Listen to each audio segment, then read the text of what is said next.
trophy. He doesn't burden anybody. That's part of the deal. That is called sarcasm for those of you that are new to the show.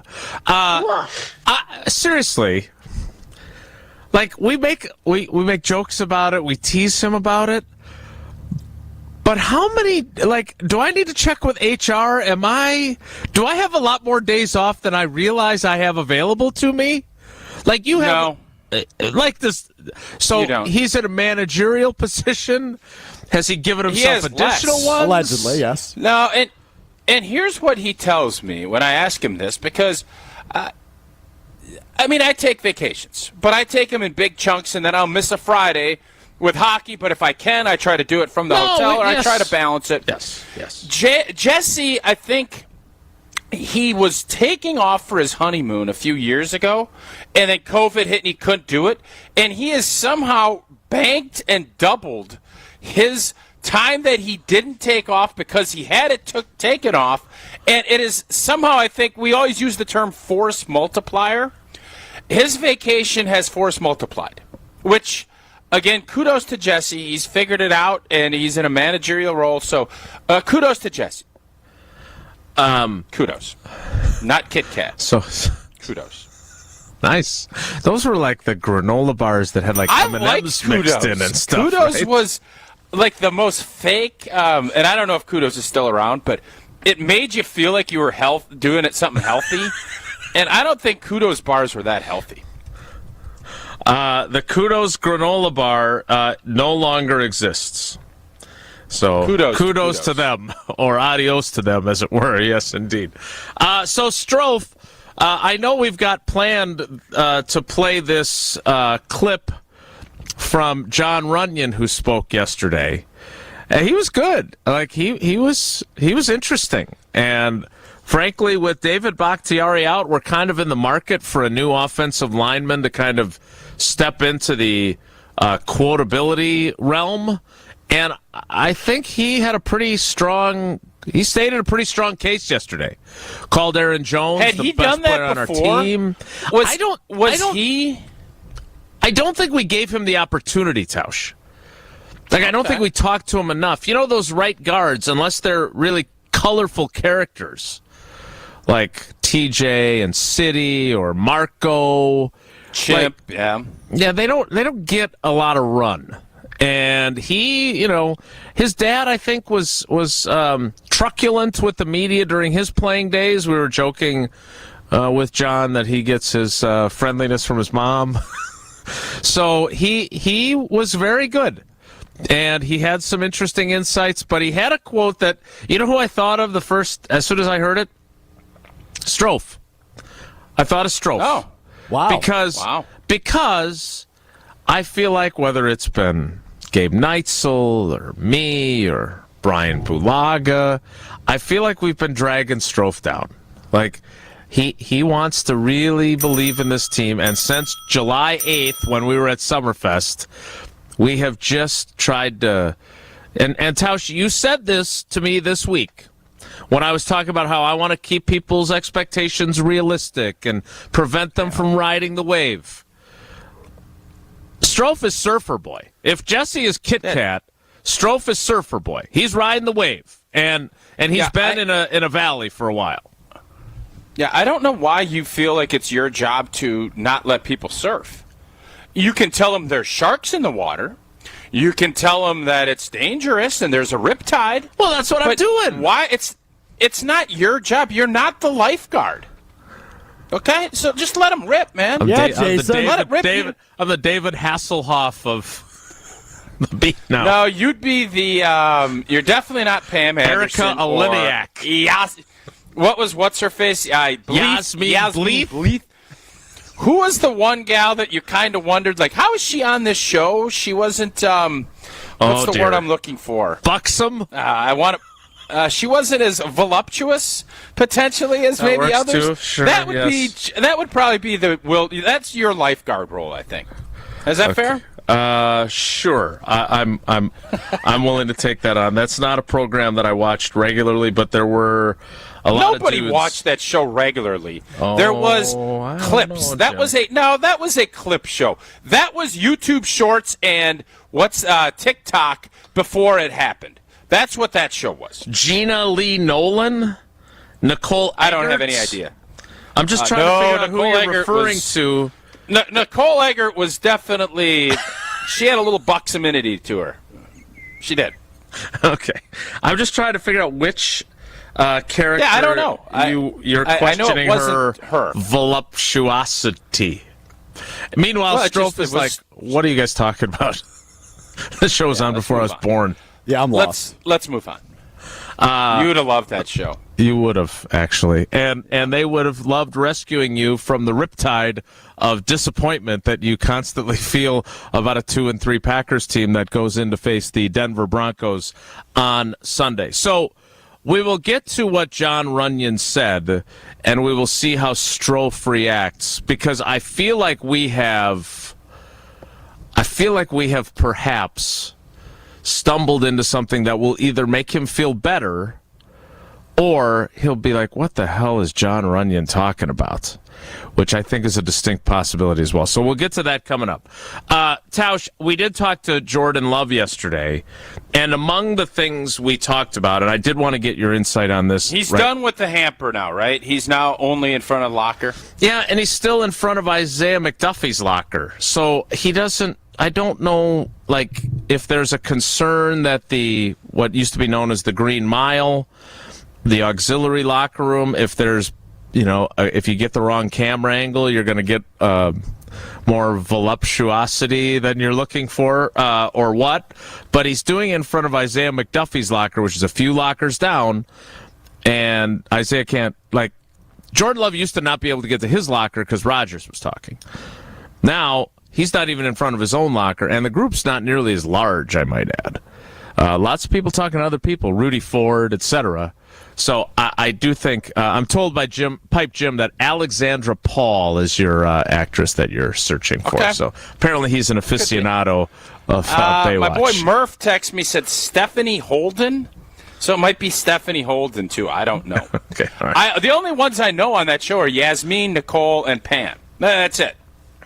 Erica Leniak? You don't remember her? No.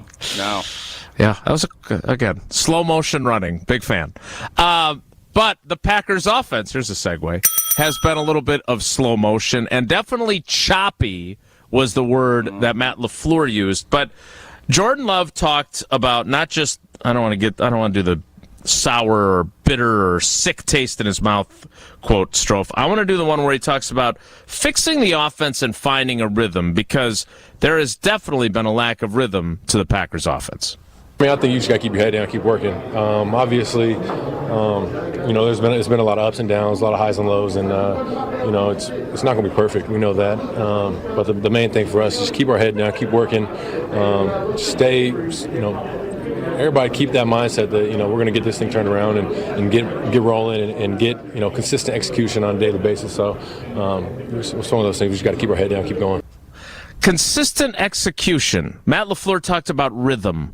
When you guys were really humming, you guys were picking up first downs. You're getting chunks of yardage. I've heard you talk about this when you're doing the color on the Badgers radio network about getting that first down. This is exactly the issue that Matt LaFleur said he was focusing on during the bye. How do we get into a better rhythm? Tausch, how do you get into a better rhythm? And I think one of the things, listening to LaFleur's presser yesterday, the third down and the situation where your defenses are always looking to say, how can I get this offense 3rd and 5, 3rd and 6 plus? That's when defenses feel like they're at their best. And I think when you look at Green Bay, there's been way too much 3rd and 6 plus. Right. And a big part of that is 1st and 10, if you make a throw and it's incomplete, you're 2nd and 10, you're behind the sticks. Because you'll always hear coaches, just stay ahead of the sticks. If they're 3rd and 4, you have really everything at your disposal. 3rd and 5, 6 is where you start looking where you're going to have to pass, and that's when your O-line can be exposed, and that's when maybe a quarterback can't go through his progressions. Blitz packages get in play. So that's, I think, job one. But it's also, I think, one of the bigger problems that we've seen. And this has been a problem now for a few years, even with Devontae. Go back a couple of years. You don't have a ton of big plays. You know when Green Bay's offense turned it around last year? Christian Watson. Mm-hmm. And you had big plays. It is really hard. You watched the Kansas City Chiefs, who did not, as you put it yesterday, they didn't have a great day against Denver's god-awful defense. Right. They didn't have a ton of big plays. They had some, but that's where I think Green Bay, we're kind of looking at this, well, get Aaron Jones going. And Aaron Jones is a big play guy. Where did you see the biggest plays this season outside of the pass interference calls that helped Green Bay get back and beat the Saints? What are the other really big plays we've seen? Aaron Jones screen pass, Aaron Jones on the little angle route against the Bears on 4th and 1. Otherwise, it has been way too hard. It's been way too difficult. And in this league, stuff happens. You're going to get a holding penalty. You're going to have issues that come up.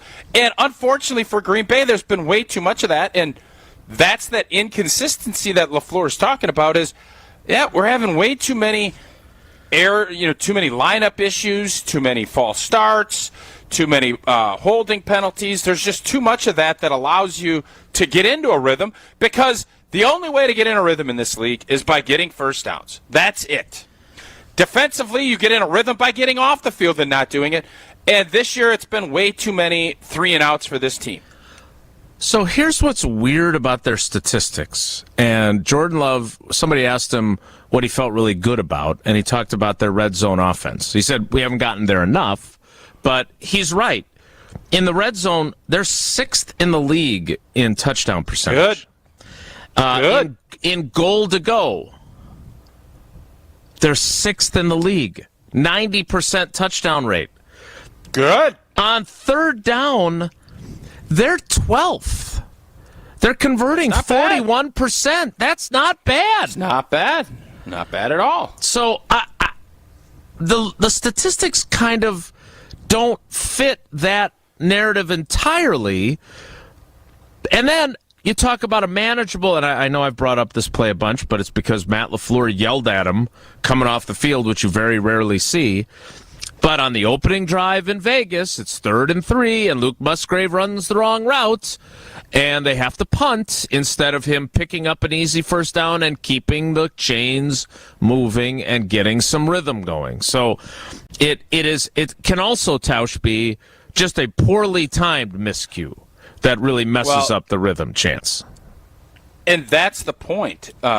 Stuff happens.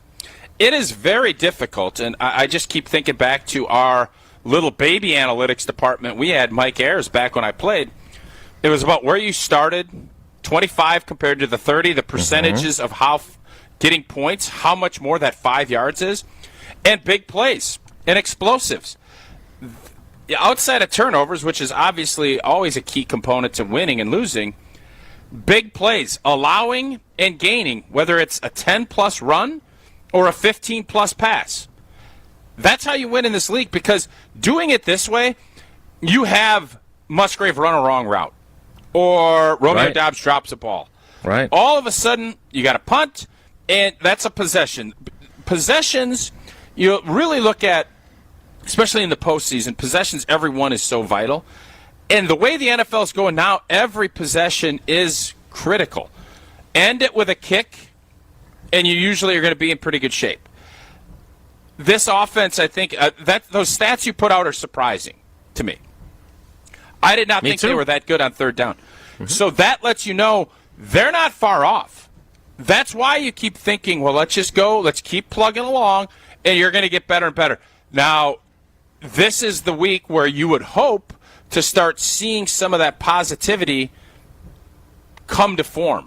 Because it's one thing to just keep saying this stuff. It's another thing when this keeps happening. And fortunately for me, I didn't have a lot of seasons like this. But the 05 season, I'm telling you, it was, A-Rod was talking about manifesting things.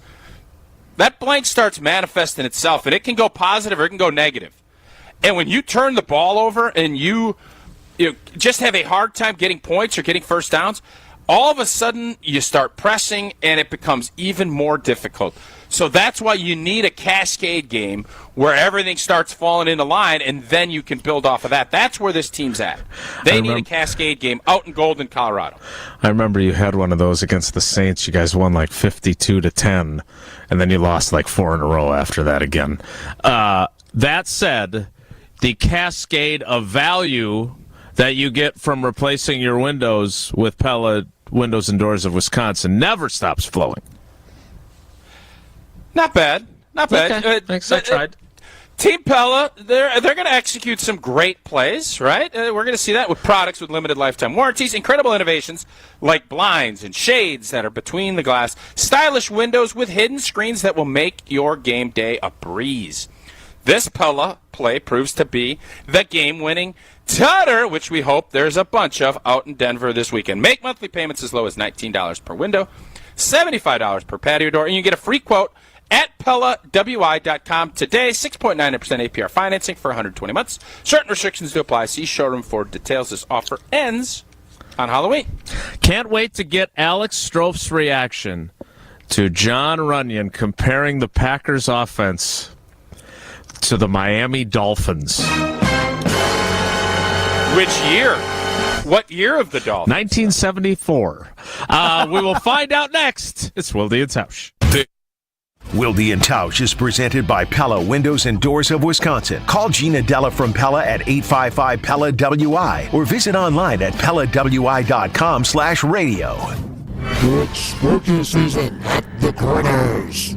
No tricks, just treats. This Sunday at the Corners of Brookfield. Come and cheer on the green and gold as they take on Denver for a 3:35 kickoff and enjoy the live carving of multiple 400-pound pumpkins. Yes, 400-pound pumpkins. Plus, decorate your own complimentary pumpkins from Shuett Farms. Come to the Corners this Sunday for football, pumpkin carving, plus games and giveaways from ESPN Milwaukee's Street Team.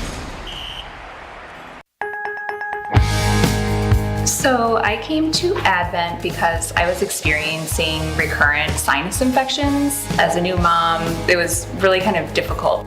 Many of our patients complain of sinus infections. The headaches, fatigue, and nasal stuffiness have a profound effect on their lives. I just felt like your sickness starts affecting your energy level and, the things that you really enjoy doing.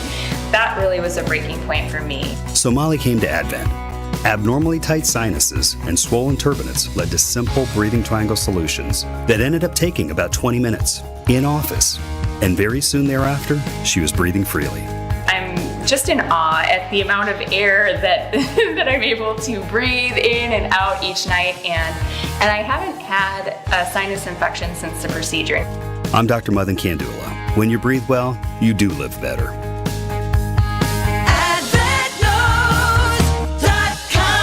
Results may vary.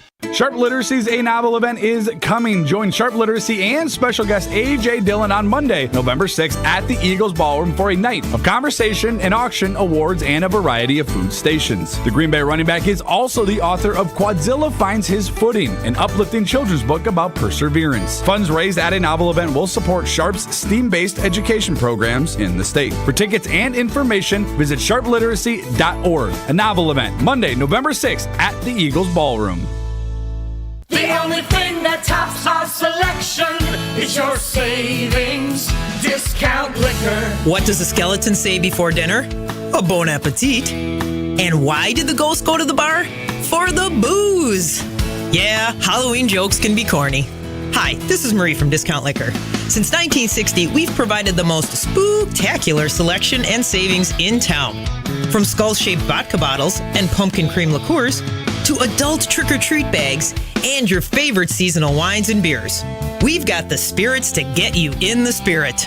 Combine our selection with everyday low prices and 2 convenient locations, and Discount Liquor is the one trick-or-treat stop you can't skip. Discount Liquor, locally owned and family operated with 2 locations, in Milwaukee on 51st in Oklahoma, and in downtown Waukesha on Barstow in Maine. See all of our specials at discountliquorinc.com. Discount Liquor. They say seeing is believing, and when you see what's inside at American Place Casino, you better believe you're gonna love it. Because when it comes to amazing gaming, we're a real game changer. With the most exciting of table games like blackjack, craps, and roulette, the newest slots, a sportsbook, restaurants, bars, and more. So if you're ready for excitement, we'll see you soon. American Place Casino. Change the game. Must be 21 years of age or older. If you or someone you know has a gambling problem, crisis counseling and referral services can be accessed by calling 1-800-GAMBLER, 1-800-426-2537. Bucks basketball is back. A new era tips off with Coach Griffin at the helm, alongside returning favorites and exciting new additions. It's Dame time, Milwaukee. Don't miss a moment of the action. From the electrifying slam dunks to the roar of 18,000 fans, all unfolding live at Fiserv Forum. Secure your seats now. Visit bucks.com/tickets and join us for an unforgettable season of Bucks basketball. There's a seat waiting for you at Fiserv Forum. Secure yours now at bucks.com/tickets. Wilde and Tausch is presented by Tito's Handmade Vodka, America's original craft vodka produced in Austin, Texas, and naturally gluten-free. Tito's Handmade Vodka.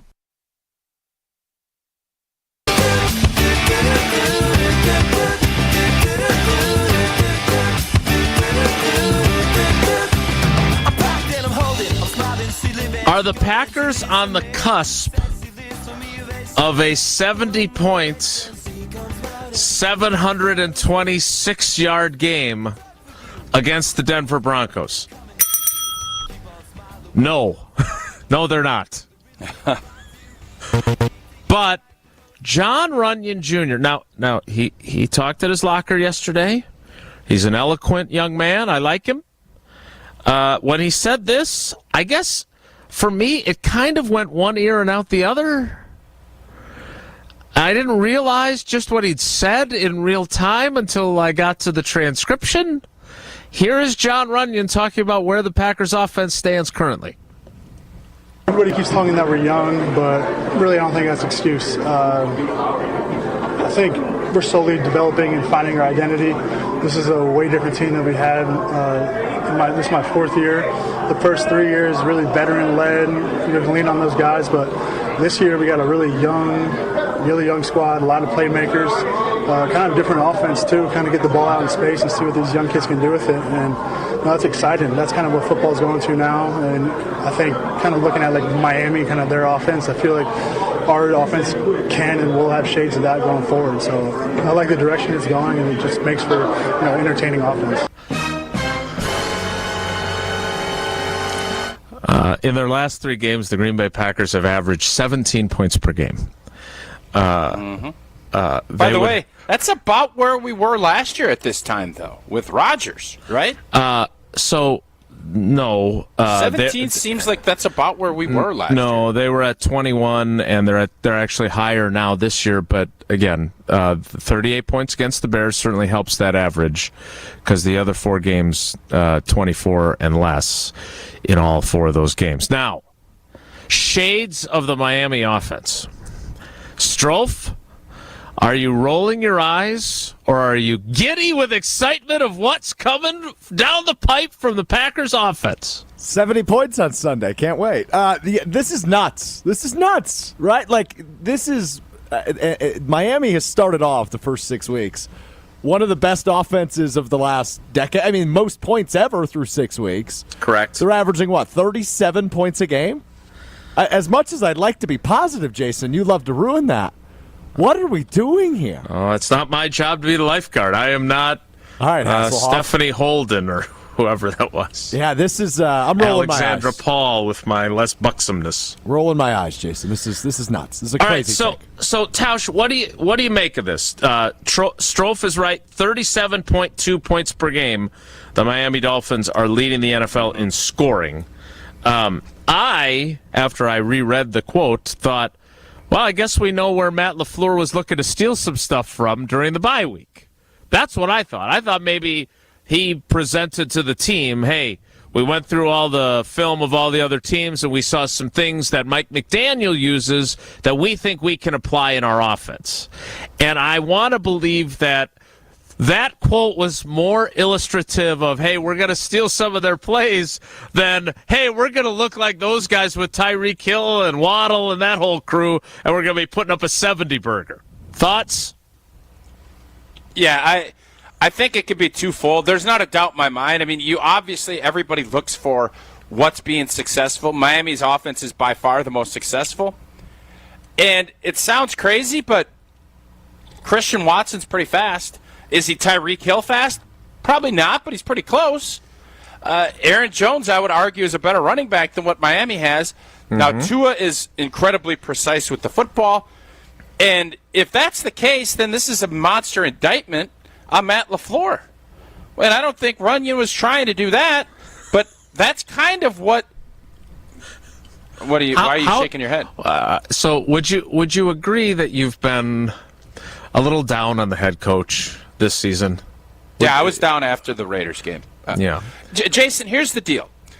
We've been told all offseason Matt LaFleur has been a great coach. Everybody agrees with that. 39 wins, most wins in the history of the league.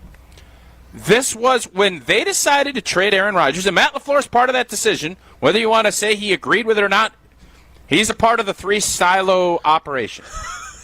I told you in March of this last year, pressure's on Matt LaFleur. You did. We finally get to run his system with his quarterback, which is in his fourth year of his system. Gets to do all this jet motion, all this screens and all this great stuff because Kyle Shanahan, he's winning with quarterbacks that probably weren't first-round picks, right? Sean McVay, he won with Jared Goff and at where he was at. I would argue at that point, now Jared Goff, Evan's going to come out here and tell me he's the MVP. Can't wait. It's Matt LaFleur's time. And for this offense needs to be good. Or what is Matt LaFleur? That's what Matt LaFleur's specialty is, right? Yeah. That's what his specialty is. I want teams stealing ideas from him. I'm not interested in you poaching every idea from the Dolphins. That's where my mind's at. So, yeah, I am hard on Matt LaFleur because he has had a great career up to this point. Now, you've always said, these guys don't get enough credit because they've had Aaron Rodgers. All right, well, here you go. Have you been impressed? Has it been innovative? All right. Has it? I just want to clarify. I have always said that it's hard to judge general managers and head coaches and how good they are when they have Hall of Fame quarterbacks like Favre and Rodgers because we don't really know how good they are. I love Ted, R.I.P., but how great of a GM was Ted and I know this is a monster part of his resume, but if he doesn't have Aaron Rodgers, right? Right? No. How good is Andy Reid without Mahomes? Well, I mean, Andy Reid won in Philly, and Donovan McNabb was a good player, but not a Hall of Fame player. We would agree? I would never won it. Yep. I would argue that Andy Reid has the Patrick Mahomes-less items on his resume that you would still say he's a really good coach. Fair? Sure. Yeah, sure. Now, Mike McCarthy, how he does with Dak Prescott, who is not a Hall of Fame quarterback, and what he does during this second act in Dallas helps us get a little better idea. He moved on from Kellen Moore, and now he's calling the plays. That will give us another piece of information on where he is in terms of his greatness as a coach. So I'm not sure how great Matt LaFleur is, but I do think he's smart, and I do think he has good ideas. I am going to err on the side of young guys screw up. He knew he was going to have young guys. He is struggling to figure out what's going to work for them. If they had more of a mixture of youth and experience, I think they would look slightly better. I would also argue that if he uses Aaron Jones more, he'll probably fare better as well. Before we go to break, has Matt LaFleur been as innovative with this group as you anticipated he would be? No. I thought there have not been. No. That's all I'm saying. So I'm not crushing him. All I'm saying is, has it looked like we thought it was going to look? The answer's no. I haven't seen a jet That's sweep. Okay to say. I know you're buddies with him, but that's okay to say. Well, buddies is strong. But yeah, all right.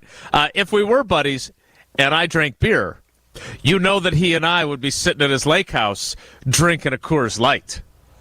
Oh, yeah. Coors Light brewed with a 3-step cold process. Pretty good. You're better than your Pella one. Cold lager, cold filtered, and it's cold packaged because it's made to chill. And all those mountains are going to be out in Colorado. It'll be great. Next cold activated bottles and cans will be blue because it will be chilled to perfection. That's why it is always Coors Light in my hand when I need a moment to chill. Celebrate responsibly. Coors Brewing Company, right out there, close by in Golden, Colorado. Evan Cohen of Unsportsmanlike, who you hear every morning across ESPN Wisconsin on ESPN Radio nationally, joins us for his usual Thursday sparring session. I'm not in a fighting mood today. Yeah, I'm not. You and him are going to fight today, not me. I don't foresee that occurring at all, but we look forward to him joining us next. It's Wilde and Tausch. On air, online, and on demand. Get all your favorite ESPN Wisconsin content anywhere you get your podcasts for free. The new Wisconsin On Demand. It's free, it's everywhere, and it's for you. Hello, I'm Dan Fields. If you're in the market for a full-size 8-passenger SUV, look no further than the Defender 130. And with the Defender 90, the 110, and this 130, there's luxury and the right size for everyone. And now is the best time to take advantage of a great offer like this. For a limited time, get 3.9% special APR rate for up to 60 months on new 2023 Defenders at Land Rover Waukesha. Go to LandRoverWaukesha.com. All right, Team Pella, listen up. Thanks, John Kuhn. Customers love our products with limited lifetime warranties. Check out these big plays. Incredible innovations like blinds and shades between the glass. No interference on that play, Coach. And stylish windows with hidden screens that make game days a breeze. Can it get any better? It can. With monthly payments as low as $19 per window, $75 per patio door, and a free quote at PellaWI.com. Let's go. 6.99 APR for 120 months. Certain restrictions apply. See show for details. Offers on 10/31/2023. WWE Friday Night SmackDown returns to Milwaukee's Fiserv Forum October 27th. You'll see the greatest of all time, John Cena. Get some! Undisputed Universal Champion Roman Reigns. United States Champion Rey Mysterio. LA Knight, Charlotte Flair. The almighty Bobby Lashley. The Brawling Brutes, Solo Sikoa, the Street Profits, and many more in action.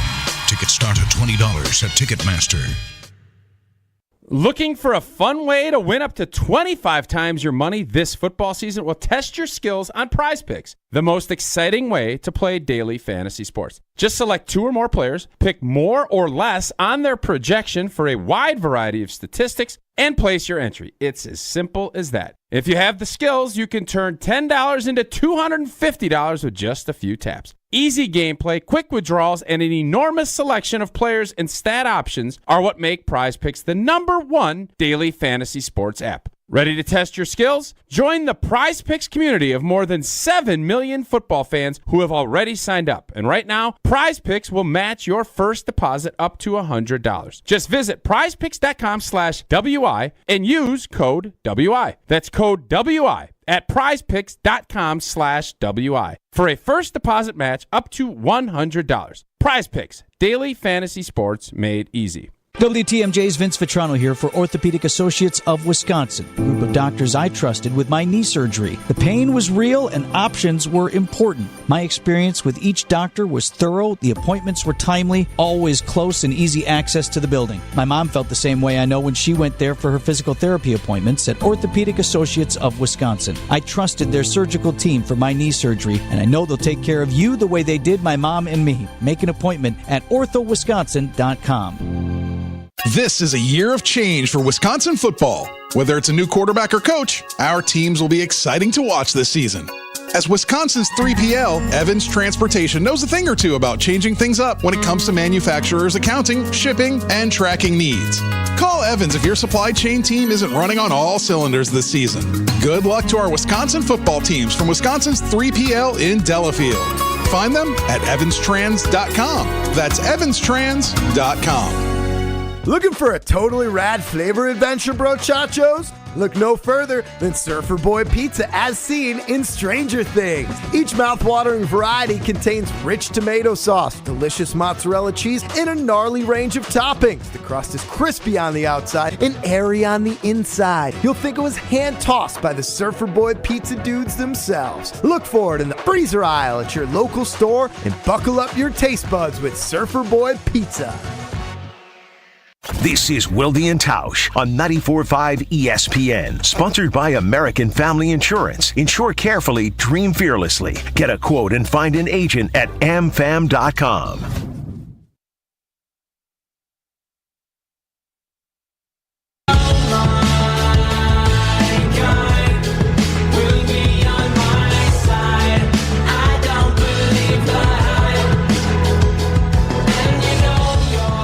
You hear him every morning across ESPN Wisconsin, including leading into us on ESPN Madison on Unsportsmanlike. We need to get Evan walk-up music, though. We do that for everybody. Why have we not done that for him? Evan, good morning. Morning. We need some walk-up music for you. What do you want? I'll get to that. It's a good question, Jason. I have a couple of things. It's nice to be on with the LA Clippers of Sports Talk Radio. What do I mean by that? There's always someone missing from the lineup on this show. It's unbelievable. Is this show on load management? Last week was a disaster. No Wilde. This week, no Jesse. Probably a win. Although Alex Stroh, producing, used his time off the air with me to book me on another show, which is really a fascinating move. Okay? I mean, that's where we're at right now. In terms of the walk-up music, shame on you, Tausch, because you should know that I should always have the Killers, our favorite band, coming in. So that's that. Yeah, I mean, that should be the case.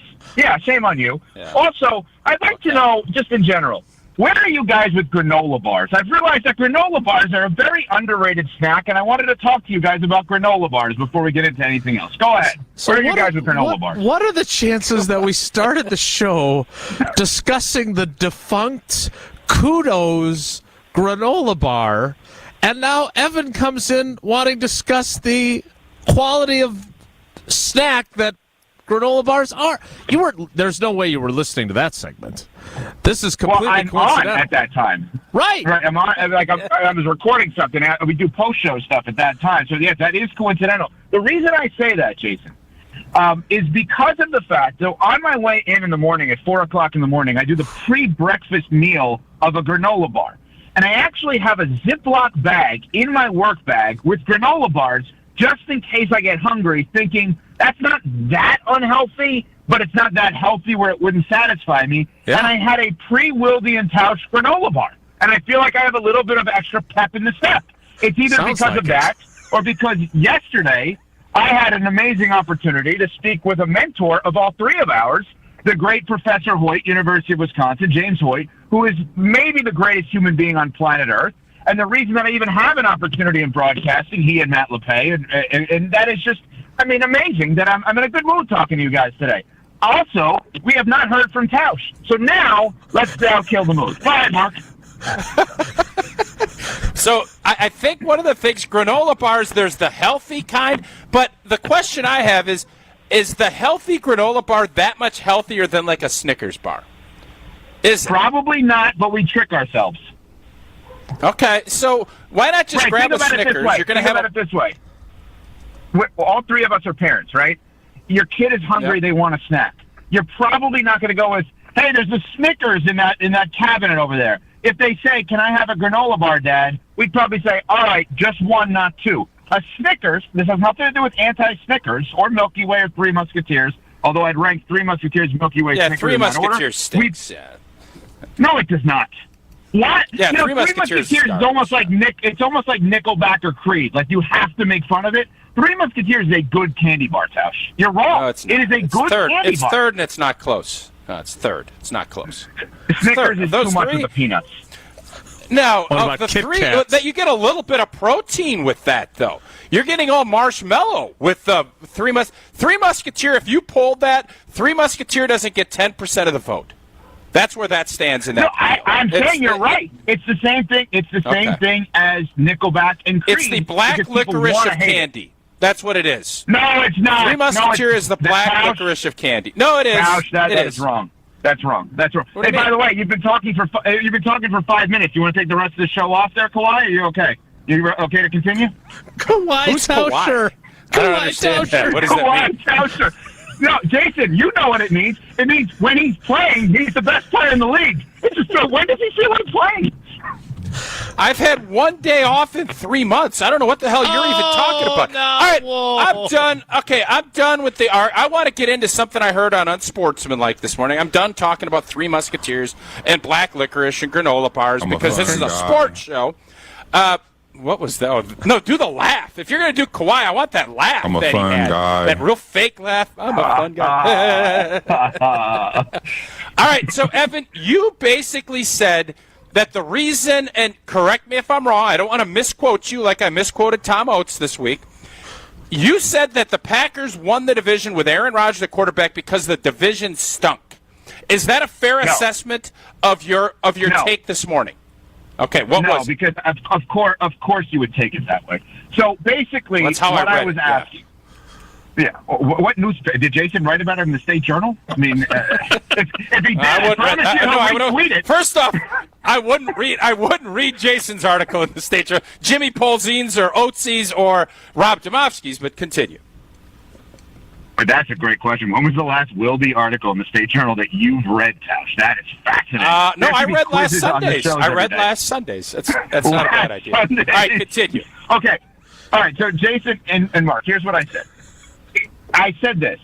I said, I believe right now, and I don't even think this is a bold statement, that it's Jared Goff's MVP to lose. And the reason I stated it that way is they're 5-1. They're going to win the division. They have an insanely easy schedule the rest of the way. He has an 11-3 touchdown-interception ratio. His second-to-last game of the season, Week 17, is a game against the Cowboys, I want to say on Monday Night Football, which means right when, Jason, you tell me if I'm wrong, the voters vote right after the season on the awards, if I'm not mistaken. You are correct. Yep. So it's right. So there's some kind of recency bias in, like, we're going to watch them against the Cowboys, that I actually think it's Jared Goff's MVP to lose. And where that took me was, first off, the acknowledgement that Aaron Rodgers is a first-ballot Hall of Famer. Aaron Rodgers made other teams look bad, right? Total preface. No, this is a total preface. No, it's not. No, what I'm asking is there an argument?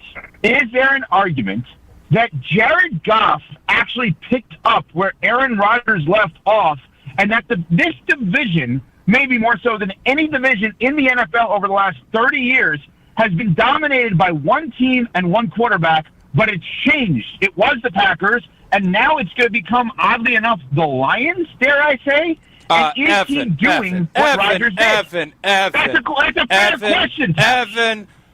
Evan. No, this is an insane point. Mark. Now, the idea of Jared Goff being the MVP candidate, totally agree with that. I think you're right. They're going to win the division. They're going to be, I said if they get the 1 seed, they're going to go to the Super Bowl. But to say that they ran the division with Aaron Rodgers, yes, you prefaced it, he's a great player.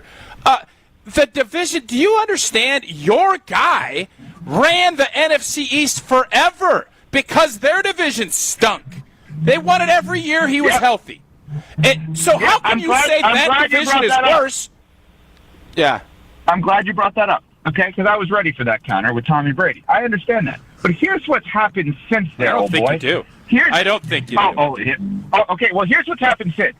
Since that, all right, the Bills were dominant until they weren't. The Patriots, people forget on the made the playoffs a couple of years ago. I always wonder, where are you? You on the Autobahn? There's like speed racers. I'm driving home. What would you like me to do? You want me to sit there all day just waiting for your call? You're on it feels like you're on the Autobahn. Continue.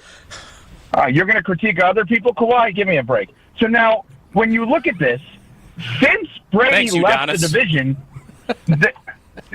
what a compliment. Wow, I know. In life. I knew you'd I'm like with an that. organization for 20-plus years. I totally agree. Blood, sweat, and tears. It's actually a pretty good comp if you think about it. I know. I'm complimenting Evan. I'm not always taking shots at him. Okay, continue. Jason, everybody wants to keep score of this interview. Did he just give me the win? That was a horrible decision by Tausch just now. I'm a 3-time champion. I started for 3 championship teams. Anyway, when you look at the AFC East, they've had multiple division winners. They've had different people that are coming in and out of there. During that same era, the Jets went to the AFC title game twice. This is not to take anything away from the Lions, or I'm sorry, from the Packers and Rodgers. It's to simply ask the question, what is it about this division that usually only allows for one great team? That's a fair question, is it not? No, it is not a good question because you've seen this play out.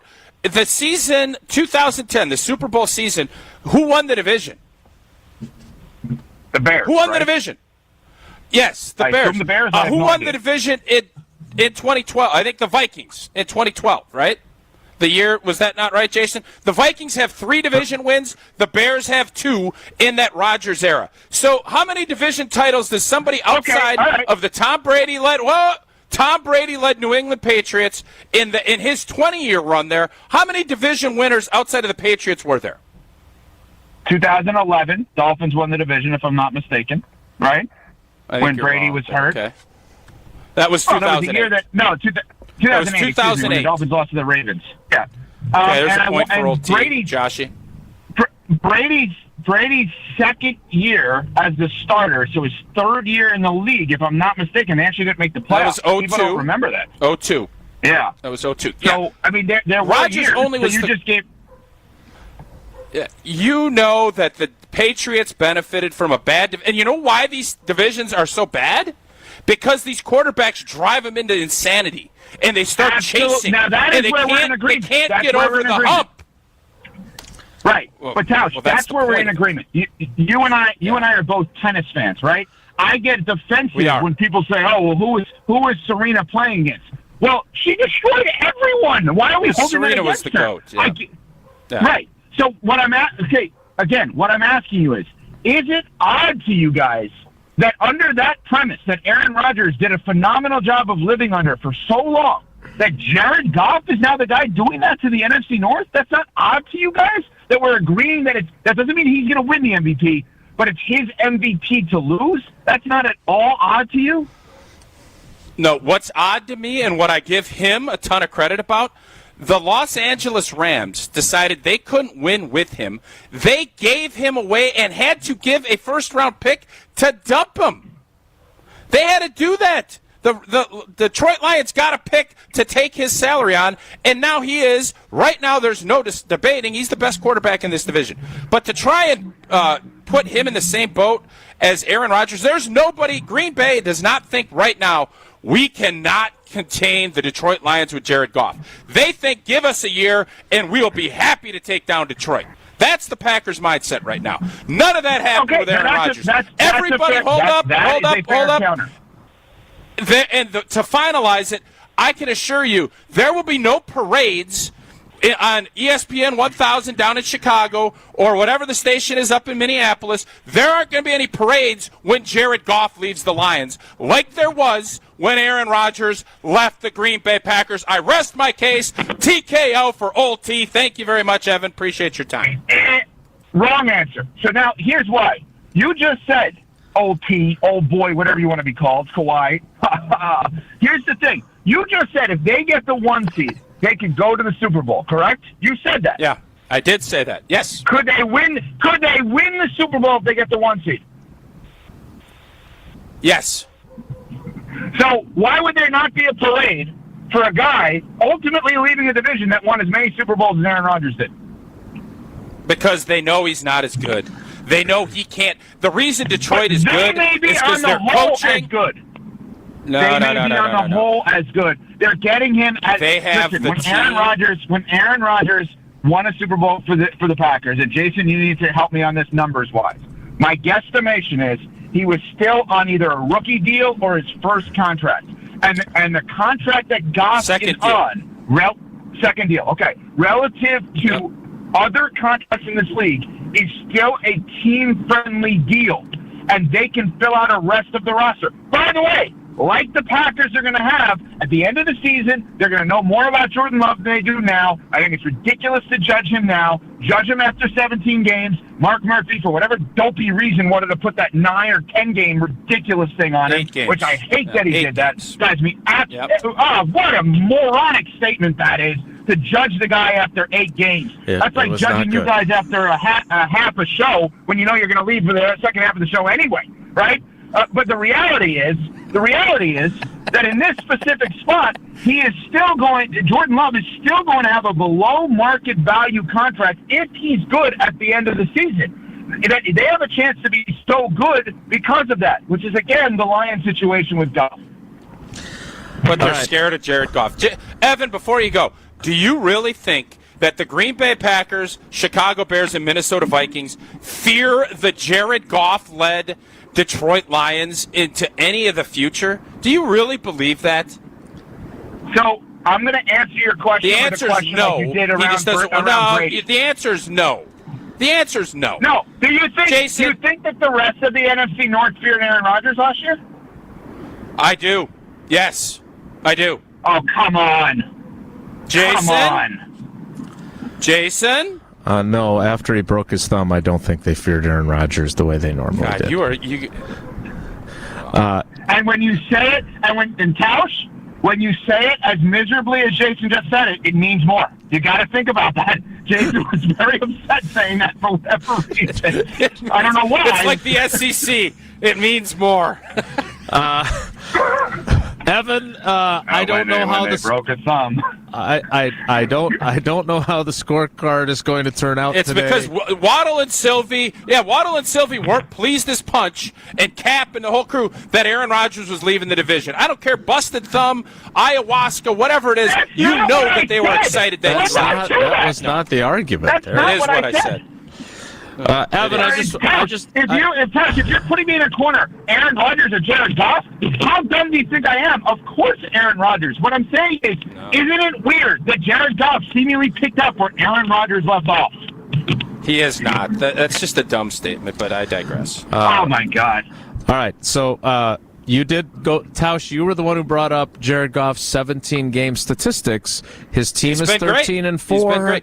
His passer rating is through the roof. He brought that. Why up have the Lions not extended him? Why have the Lions not paid him top dollar like the Packers did Aaron Rodgers?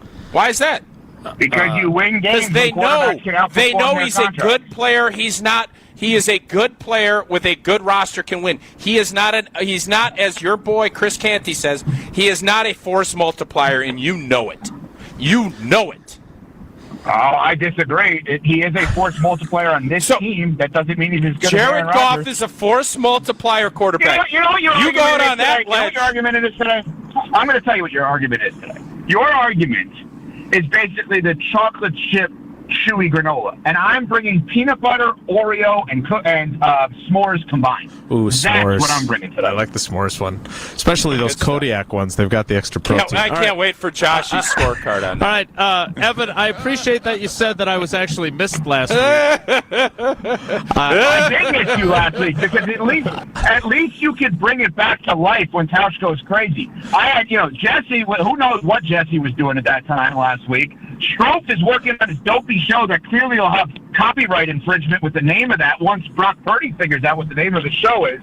And Josh in Milwaukee is just worrying about keeping scores so he can go home and get out of there. I mean, we needed somebody who cares about it. I do care. I'm not sure how much I contributed to that. Hey, we appreciate it. By the way, who's not there next week between the three of you? Somebody won't be, right? Possibly Tausch. Drive safely on the Autobahn. We'll have the killers ready for you next week. Thanks. Thank you, Jason.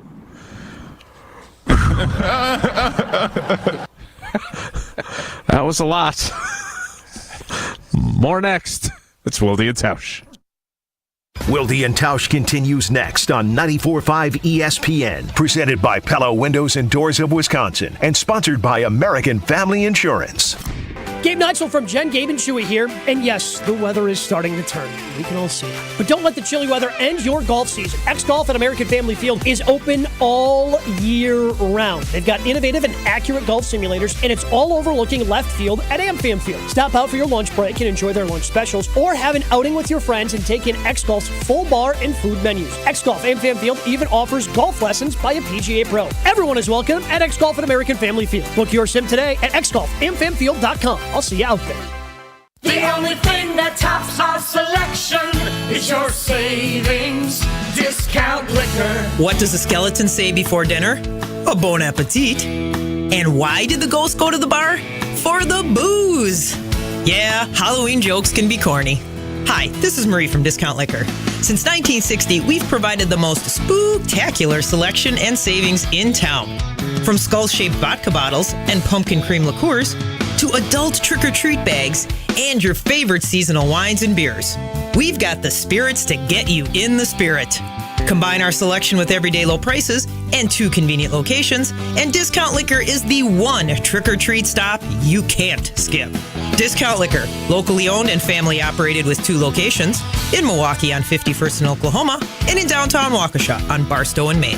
See all of our specials at discountliquorinc.com. Discount Liquor. Gabe, where do you think our group should be taking our golf trip next year? Jason, I don't know. Do you have time to figure it all out and get all the reservations made? I certainly don't. Not really. I mean, I'm so busy. If I only knew somebody to call that might do all the work for us. Oh, I know about Wisconsin Golf Trips. Their main business is booking groups from around the world to play all the great courses in our state, but they're now doing outbound trips for groups each year to places like Michigan, Minnesota, and Nevada. Plus, Wisconsin Golf Trips is even booking custom packages for Scotland and Ireland. Oh, wow. Let's hit them up. WisconsinGolfTrips.com. Sunday. That's right, folks. Great Lakes Dragway's 2023 race season is in full swing. Come out to see our annual events like Memorial Day weekend, Labor Day weekend, Nitrous Streetcar Brawl, Import Wars, Larry's Fun Fest, and Bug Fest. Looking for something new and exciting? Come see the Night of Fire Jet Show. Want the track all to yourself? Email or call about a private track rental. Go to GreatLakesDragaway.com for contact information and our full season schedule. Great Lakes Dragaway, just a burnout west of I-94 on County KR. Be there. Pella Windows and Doors of Wisconsin present your Badger Minute. Here's Alex Strofe. This Badger Minute brought to you by UW Credit Union. For over 90 years, UW Credit Union has helped Wisconsinites achieve their financial goals at every stage of life, offering great rates for greater possibilities. Join today at uwcu.org.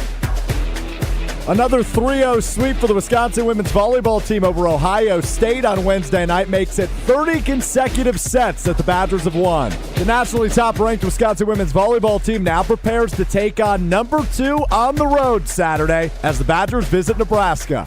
Head coach Kelly Sheffield. Nebraska, I think they've won something like almost 95% of their sets at home. They played a lot of home matches, and they haven't dropped too many sets at home. It's a tough place to go in there and play.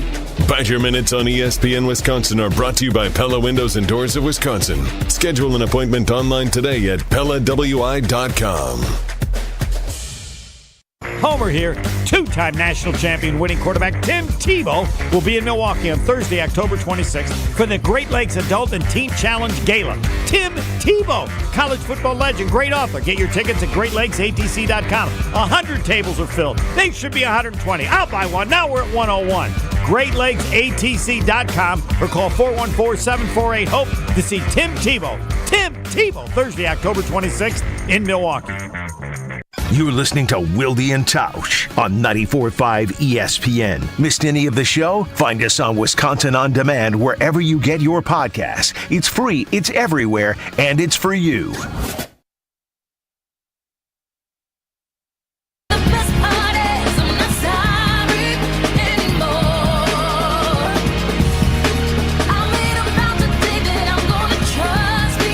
Thanks to Evan Cohen. We'll check in with Josh DiMaggio for his scorecard a little bit later. A couple of fact he checks. He gave it a no contest, which is lame. A couple of fact checks so we can get back on the clock somewhat after that. Tausch, right on the AFC East. You and Tom Brady, same draft class. Yep. 2000. In 2000, the Miami Dolphins won the division. In 2002, the Patriots made the playoffs as a wild card. The Jets won the division. In 2008, when he tore his ACL early in the year, they still went 11-5, missed the playoffs. The Dolphins won the division. No one else won the division until he left. Yeah, so we can all agree that part of Evan's argument was really dumb. Jared Goff's contract, he has 1 year remaining. His cap hit for next year is $31 million. I would predict that he will have a new contract. I don't know where it will rank with all these other contracts, but I think that was another valid point. He hired the Daniel Jones. That was a valid point that you made there. Okay, now, finally, Snickers bars versus granola bars. Now, the Snickers bar information on the nutrition label: 280 calories, 4 grams of protein, as you pointed out, peanuts. 36 grams of carbohydrates, and almost all that is sugar. So that's the one drawback to your Snickers. I used my favorite granola bar, which is Kodiak, which has extra protein in it. 10 grams of protein, but 210 calories, so not that much less in terms of calories, but a lot less sugar, 11 grams. So those were your numbers. Bring back the Kudos bar. I think we all agree on that. It would make Evan happier during his drive on the Autobahn and would make you two get along a little bit better. So there was a lot of yelling. I didn't think that there was it was one of those boxing matches where there was a lot of where you guys kind of grab each other, and then Miles Lane has to try and separate you, but I'm not sure how many haymakers were Here's thrown. Here's where I knocked him out was, are there going to be anybody freaking out if Jared Goff leaves the Detroit Lions? There's not. That's your KO. To try and compare Jared Goff to Aaron Rodgers off of one season, which is where Jared Goff has been, obviously played well last year. They didn't make the playoffs, but they did knock out Green Bay. Yeah. I just think it's a crazy comp, and there's just no way anyone of sound football mind would try and equivocate the Detroit Lions with Jared Goff. You really think the Lions are going to run this division for a decade? Nobody believes that, including the Detroit Lions. Because if they did, Jason, they would write a check to Jared Goff today for $50 million a year and say, we can't wait to have you the next 5 years. That ain't going to happen. Okay? Jared Goff is in his 8th NFL season. He is 29 years old. Early in his career, he started 7 games as a rookie in 16. But in 17 and 18, his passer rating was north of 100. He had a very good touchdown-to-interception ratio. I know he was the number 1 overall pick, so expectations factor in, as you have pointed out again and again. I don't think he has been number 1 pick. For some of great. us, they do. Yeah. But I think he's had some pretty good years throughout his career. J-Dub, I'll say this. For the situation he was thrown in Detroit, he has been really good. Yeah. I think the other part of it, so be it. He got him to a Super Bowl, man. He did. Yeah. 40 touchdowns against 10 interceptions during his time in Detroit. Hard to argue with that. And you would certainly take that from Jordan Love if he had that kind of run in Green Bay. All right, we are way over time thanks to our intense arguments, even though we don't have a clear-cut winner except in Tausch's mind. You would be a winner, though, if you sign up for a Fortrea lab testing and you make yourself some money that you can spend on granola bars or whatever else you choose. Yeah, you can. You got all kinds of fun things that you can. If you're looking for a little extra spending cash, Fortrea has you covered. A couple of different studies to pick up some very good cash. Healthy adults ages 18 to 60. Body mass index of 18 to 32. The study involves 2 stays of 15 nights. You can make yourself $13,820 for your time and participation. Plus, you receive up to $300 per qualified participant. They also have a trial. They're looking for healthy females and males ages 18 to 55. Females must be of non-childbearing potential. That body mass index of 18.5 to 32. That study is 1 stay of 9 nights, and you can make $4,055. Go to FortreaClinicalTrials.com. That's Fortrea, Fortrea, clinicaltrials.com. I want to get back to the Miami Packers, the Green Bay Dolphins, and this offense that we're perhaps going to see. We'll do that to kick off the tardy 10 o'clock hour next. It's Wilde and Tausch. Don't go anywhere. Another hour of Wilde and Tausch, presented by Pella Windows and Doors of Wisconsin, is coming up next on ESPN Wisconsin, the ESPN app, and Wisconsin On Demand. ESPN Wisconsin's Mark Tausch here for my friends at Kohler Services. Have you been thinking of updating your bath or shower? Well, Kohler Services is a local end-to-end bath and shower design and remodel service brought to you by Kohler, a family-owned business in Wisconsin for 150 years. Kohler is the only manufacturer offering fast, professional installation and care for life. Start enjoying your bath or shower right now with a special offer. Visit KohlerServicesWI.com to request your free quote and tell them that I sent you. Again, that's KohlerServicesWI.com 945y.com. Get your game on at the Island Resort and Casino with first-round picks of your favorite slots and table games. Bring friends and watch your favorite team compete on big screens. Grab game day eats in T. McSee's Sports Bar or celebrate your team's victory in Horizon's Steakhouse. To book your game time at the Island Resort and Casino, call 800-682-6040 today. Let's get the latest from Lambeau. This is your green and gold fix on 94.5 ESPN. Brought to you by Z-Bart of Greater Milwaukee. Want that mirror finish on your car? You need Z-Gloss by Z-Bart. Z-Gloss is a 3-layer ceramic coating that not only gives your car that mirror finish, it protects it from everything that Mother Nature can throw at it. Visit zbart.com for more information. With less than 2 weeks to go until the NFL's trade deadline, will the Packers be buyers, sellers, or will they stand pat? Aaron Jones is probably their only worthwhile piece on the roster. Here's what Adam Schefter had to say about that. Like, by the way, the Miami Dolphins, let's say they wanted Aaron Jones. What do you think they would be willing to give up to go get him? I don't think it'd be enough to make the Packers want to trade him. So I don't see that as a practical solution. Packers fans hoping Jones returns to the field for the first time in over a month on Sunday in Denver against the Broncos. This has been your green and gold fix on 94.5 ESPN. Brought to you by Z-Bart of Greater Milwaukee.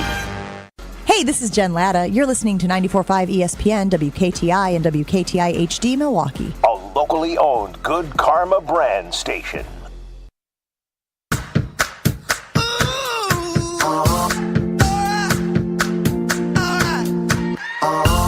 been grinding so long, been trying it for years. And I got nothing to show, just climbing this rope. The 10 o'clock hour of Wilde and Tausch begins now.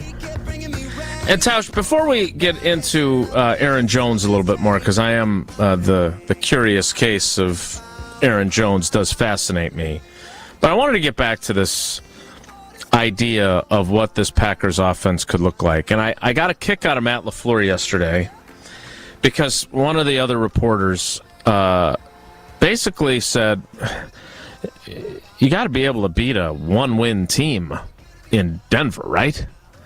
And that was kind of the question. And Matt LaFleur, I thought, pointed out very astutely, we're a two-win team. Like, are we just struggling? Because we have this picture of what the Packers are. And last year they didn't fit it, but they still had veteran players. They still had Aaron Rodgers, and it didn't make sense. Again, dude broke his thumb. I still think they go 10-7, 11-6 if he doesn't break his thumb, but that's my opinion. But at least they still looked like the Packers that we're familiar with. They didn't play like them, but you still had the same attitude. I just feel like, and this is not picking on Strofe, but like Strofe's entire life has been lived in the Favre-Rodgers era, and this reporter who's an older reporter who said this, I kind of felt like... Who was it? I'm not going to divulge that. Wasn't it on Packers? Wasn't it on Packers.com? Well, they don't identify us on Packers.com. They don't show us in the video. Know the voices. Okay. My point is that this is the kind of question you would point to for much of the era that we've been covering this team, because when you're playing a one-win team, we're all expecting you to kick its butt. And while we're expecting that now, too, because we've talked about Denver's problems, I have to be honest, I was very wrong about Russell Wilson's numbers. I thought they were way worse than what they are. Matt LaFleur talked about the players that they've got one of the best corners in the league in Patrick Surtain. Yep, they do. And and I know you can't do this because now I sound like Dom Capers, you take out those two runs of 50 and 60 yards, and we really stopped the run, which I always enjoyed. But, they did have an outlier of a statistical game. I mean, it was bad, and you can't erase that game. But 726 yards when you've only played 6 games in one game is a lot, and it's going to skew your numbers. So my point is, maybe these guys aren't quite as god-awful horrendous as we think they are. Their other losses are all by one score. Now I'm a little more nervous about this matchup. No, they're bad. And if Stink is scheduled to appear later in the show, he's going to tell you how bad they are.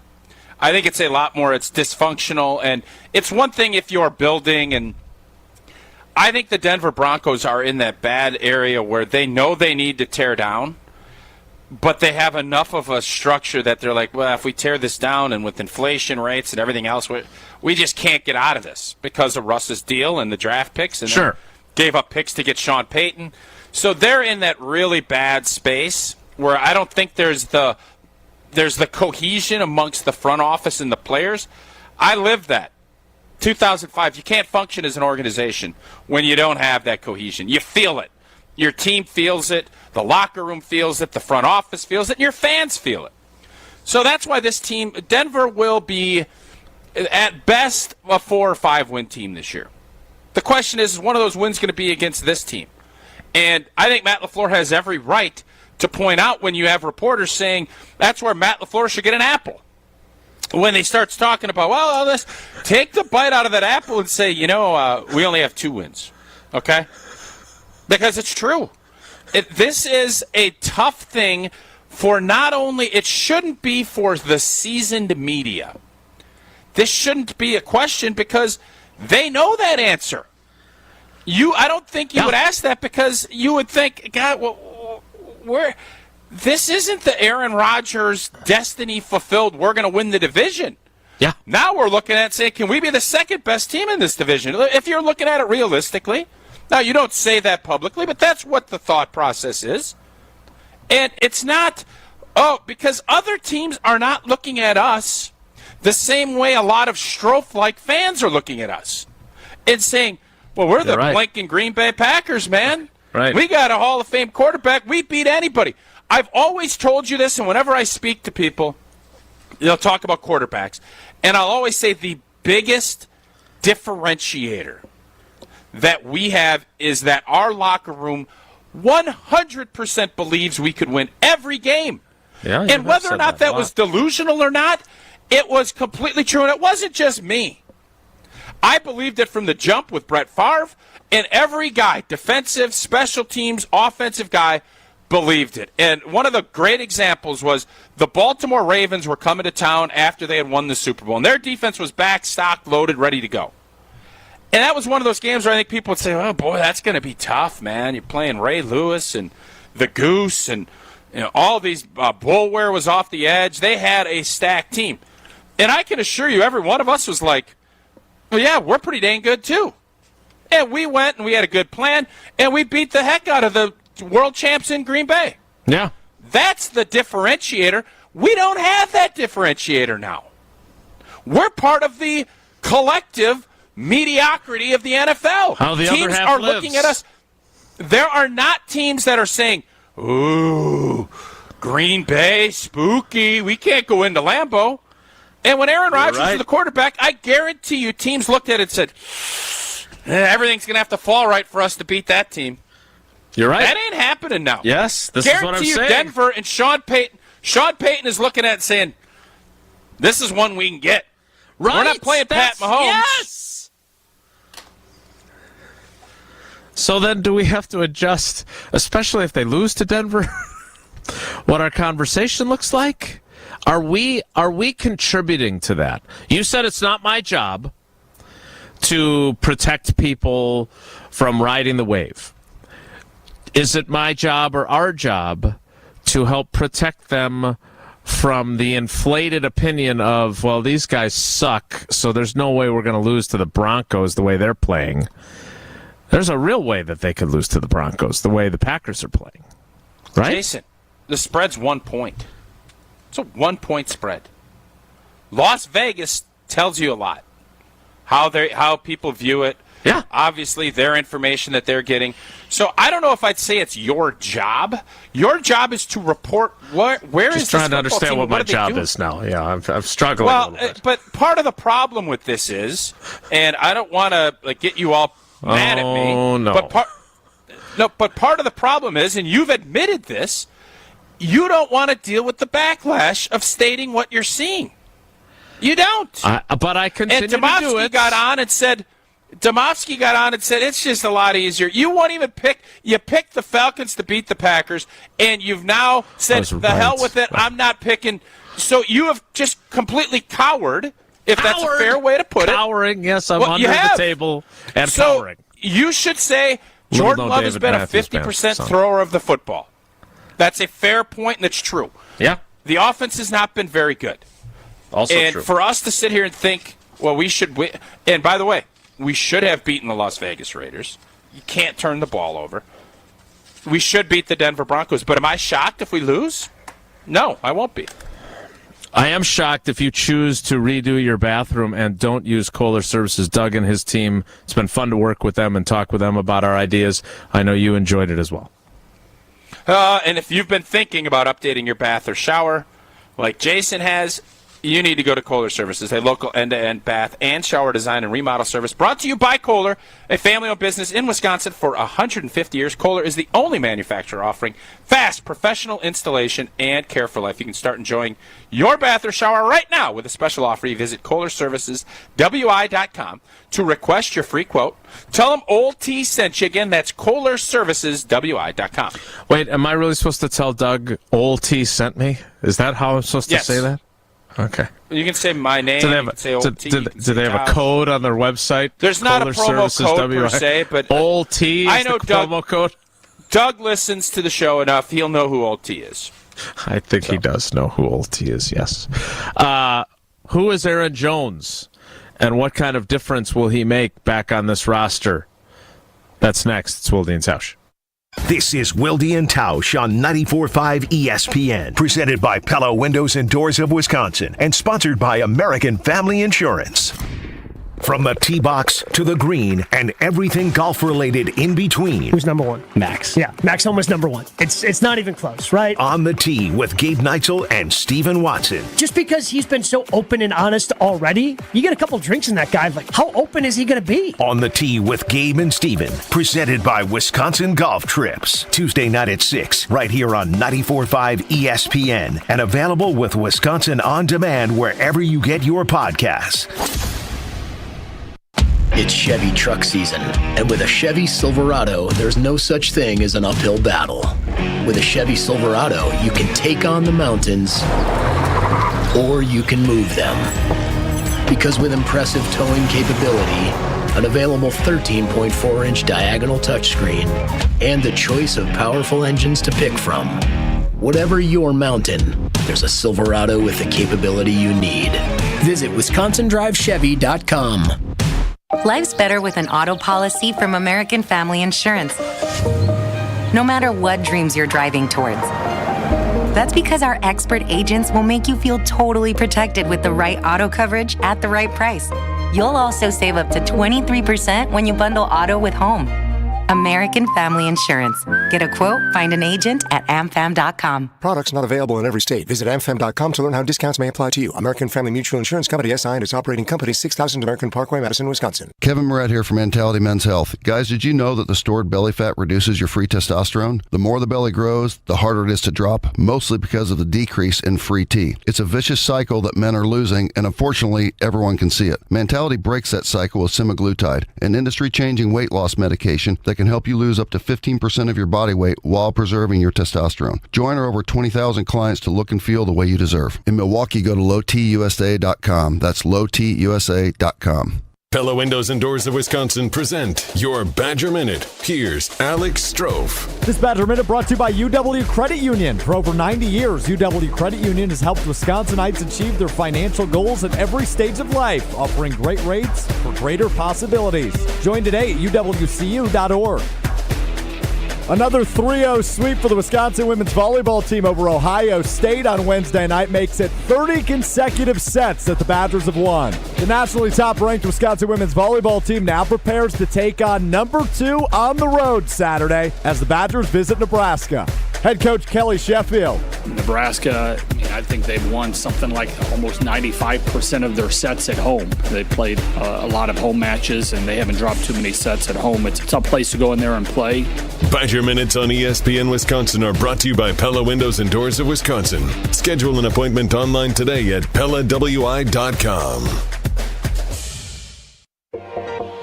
This is the year to buy the woman you love a big anniversary diamond. What's a big anniversary diamond? A big anniversary diamond is any diamond that's at least twice as big as the one in her engagement ring. Why twice as big? A big anniversary diamond says, I love you twice as much today as the day I married you. People are always so happy when they see the price we can give them. Kessler's has wonderful prices on 1 carat, carat and a half, 2 carat, and 3 carat big anniversary diamonds. People will ask you about your big diamond everywhere you go. So big anniversary diamonds are the hot new trend? It began with men buying big anniversary diamonds for the women they love, but now it's gone to a whole new level. Women are now buying big anniversary diamonds for their men. Women are saying, two can play that game. I like games that two can play. Everybody likes games that two can play. Welcome to Kessler's.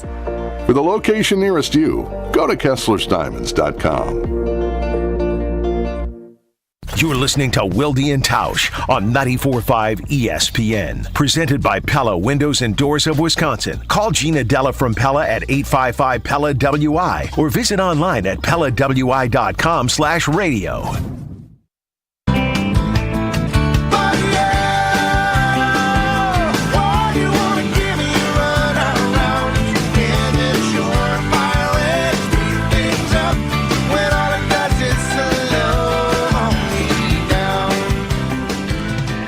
Jones is back, or is he? Tausch, at no point yesterday when he talked did he say definitively that he's going to play on Sunday. Now, that's not he's not practicing, though, right? Yes, on a limited basis, and as Strofe pointed out in his Sports Center, he did say that this is the best he's felt, or at least he confirmed that when he was asked if this was the best he's felt. But he got to Saturday before the Raiders game and overextended himself and tweaked it again. And then he didn't play against the Raiders. Remember when he said after the Bears game that he could have played? Could have gone back in. I don't think so. Come on, Aaron. Here he is talking about the different tweak that he had to his hamstring. No, it was a different tweak. I got an MRI after as well, and nothing muscular, nothing. So I was nothing. So it was good. That was another reassuring thing and made me confident. So it was nothing like that in Chicago. All right, so I'm not a doctor. My training is in journalism, but the hamstring is a muscle, so it is muscular, is it not? It is. Yeah. No, it is. It was nothing like what he had in Chicago, which again, and he is as cheery and sunny of a dispositioned fellow as you could ever meet. God bless him for it. But to have claimed that a hamstring injury that forced him to miss the next 2 games, limited him to 20 snaps in the game he did play, and then missed the next game, was a bite, and to say that he could have gone back in, but they were just being smart with him like Mike McCarthy, was optimistic to say the least. That said, what are we supposed to do with our expectations for him this week? I mean, I just assumed, and shame on me for assuming yet. You've had, one game in 23 days? Is that the math that we've seen? He did not play in the Raiders. They will have played 1 game in a 23-day span between the day after the Lions game and the day before the game against the Broncos. Yeah. He did not play in that Raiders game, correct? Correctamundo. Yeah. So it's been 23 days, and listen, I've said this numerous times that I don't know. I've pulled my hamstring. I am not a quick twitch cat like Aaron Jones and a lot of these great athletes are. So it's different, but it is hard. First off, you have to trust that it's back, and you have to trust that you can shift gears and go fast. And my guess is he's feeling good. Probably reached it. I saw his quote. He went for a pass that he maybe extended himself too much, and you just feel that little tweak. That's where you start getting in trouble, and then you don't let it rip, and all of a sudden it just continues to recur. So I just assumed he'd be playing, he'd be full speed, and if he's only practicing on a limited basis, I really feel like, for this offense, for this team, you really need him. He needs to be out there, but he needs to be full tilt. And it's getting to that point in his career where his 8th year? Is that right? Yes. 7th or 8th year. 7 or 8 years. That's where these injuries, that's why you don't pay running backs for this reason. And so I would think I know he wants to be out there. There's not a doubt in my mind about that. Now, whether or not he can be out there and be effective, they need him to be out there. This offense is just markedly different when he is. I don't know if Strofe saw me counting on my fingers. 7th year for him. John Runyon, when he wasn't comparing the Packers offense to the Dolphins offense, was calling Aaron Jones the best player on our team. Is there any dispute for that in your mind? Certainly their best player on offense. Rashawn Gary might be able to certainly make an argument that he's their best player. Jair Alexander could, but offensively, there's no doubt. And what a difference he would make to have him. I am curious, Tausch, this has been a new development that I don't remember you having under Mike Sherman or Mike McCarthy. The pitch count program. And quite frankly, I have heard Matt LaFleur say many times, if he's healthy enough to go, he's going, right? He always says that. Well, what is the pitch count thing then? Because was there any real point to Aaron Jones playing 20 snaps and getting sent, over tea kettle on that option play? He touched the ball 6 times. He gained 14 yards. Like, if he's going on Sunday, like, I want him to touch the ball 20 times, at least if I'm the Packers, right? Well, I think that's where it's easy to say that when you're not in it. And you understand it used to be the old days, man, you just went and played. Right. You weren't monitoring everything that they're monitoring now and rep counts. You went and played. There was a pitch count as far as how many throws Favre would make or Rodgers. But there wasn't games, you go out and play. Now they're monitoring it, and they're saying, well, this is what his workload will be, his muscle mass. If you have this many, after this amount of hours with the heart rate, and they monitor everything. I want Aaron Jones out there for whatever snaps he can give, and if it's 15, I'll take it. I'd rather that than him sit for another 2 weeks, and then, well, maybe he'll be 100%, because we thought that before Detroit. That wasn't the case. Mm-hmm. So get out there and play when you can. You monitor it. Like, would you say you didn't want Rashawn Gary to rush 15 times against the Bears or whatever? No, get out there and play. Right. Best players need to be on the field. Maybe a little extra sleep would help. And he should call Steinhoffels or check out steinhoffels.com to get that extra rest. Take your sleep to the next level with a Tempur-Pedic Ergo Smart Base from Steinhoffels. The base automatically rises with your head when it detects snoring to give you a better, more restful night's sleep. And right now, the Ergo Smart Bases start at just $37 a month when you use Steinhoffels' special 72-month financing. Plus, take an extra 15% off their already low-priced clearance furniture and mattresses right now, only at Steinhoffels. We'll continue our conversation as the Packers get ready for the terrible Denver Broncos. Next, it's Wilde and Tausch. Wilde and Tausch continues next on 94.5 ESPN, presented by Pella Windows and Doors of Wisconsin, and sponsored by American Family Insurance. Sharp Literacy's A Novel event is coming. Join Sharp Literacy and special guest A.J. Dillon on Monday, November 6th at the Eagles Ballroom for a night of conversation, an auction, awards, and a variety of food stations. The Green Bay running back is also the author of Quadzilla Finds His Footing, an uplifting children's book about perseverance. Funds raised at A Novel event will support Sharp's STEAM-based education programs in the state. For tickets and information, visit sharpliteracy.org. A Novel event, Monday, November 6th at the Eagles Ballroom. Hello, I'm Dan Fields. If you're in the market for a full-size 8-passenger SUV, look no further than the Defender 130. And with the Defender 90, the 110, and this 130, there's luxury in the right size for everyone. And now is the best time to take advantage of a great offer like this. For a limited time, get 3.9% special APR rate for up to 60 months on new 2023 Defenders at Land Rover Waukesha. Go to LandRoverWaukesha.com. At Blaine's Farm and Fleet, we've helped hunters gear up for the season for over 6 decades. So as you prep for this year's hunt, shop unbeatable deals on supplies to make your trip successful. Like a 17-foot Big Game Warrior DXT ladder stand, only $129.99. Get $80 instant savings on any set of 4 Michelin or BF Goodrich tires, or $30 instant savings on 2. And for rewards members, assorted Kurgo dog sweaters and jackets are 10% off. Find value at Blaine's Farm and Fleet. Hey, it's ESPN Wisconsin's Ben Brust. Men can be their own worst critics, especially as we get older and compare our current self to the younger version. The experts at Forward Healthy Lifestyles in Germantown help men with testosterone optimization, regenerative medicines, heart health screenings, weight loss, and yes, sexual enhancement services. Forward Healthy Lifestyles can offer regained energy and endurance, more muscle and tone, enhanced performance, joint therapies, and more. Change your life and stop comparing who you are now to who you used to be. Visit forwardhealthylifestyles.com for a free consultation.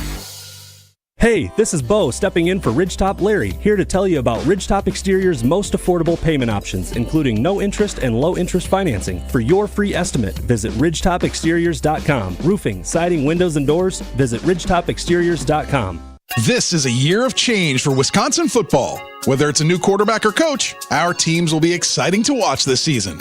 As Wisconsin's 3PL, Evans Transportation knows a thing or two about changing things up when it comes to manufacturers' accounting, shipping, and tracking needs.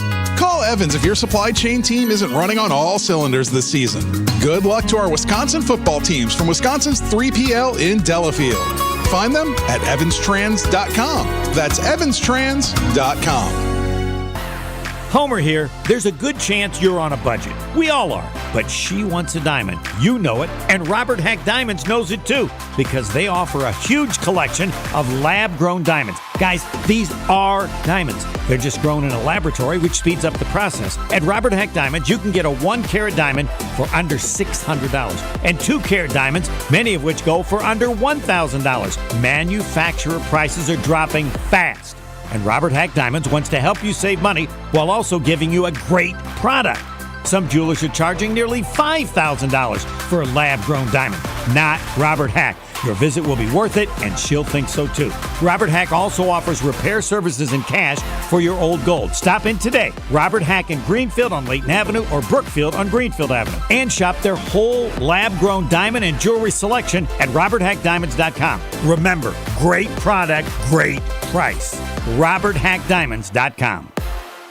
Stay up to date on the green and gold all season. The Green and Gold Fix podcast is brought to you by Potawatomi Casino Hotel. Luxury stay, elite play, unwind in sophisticated comfort. Win big, dine, and experience the events in Milwaukee.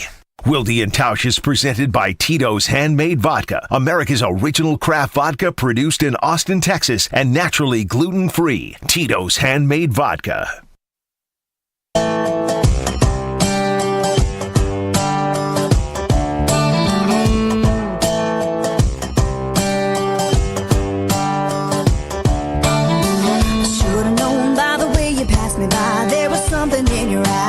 Wasn't right. I should have walked, but I never had the chance. Everything got out of hand and I let it slide.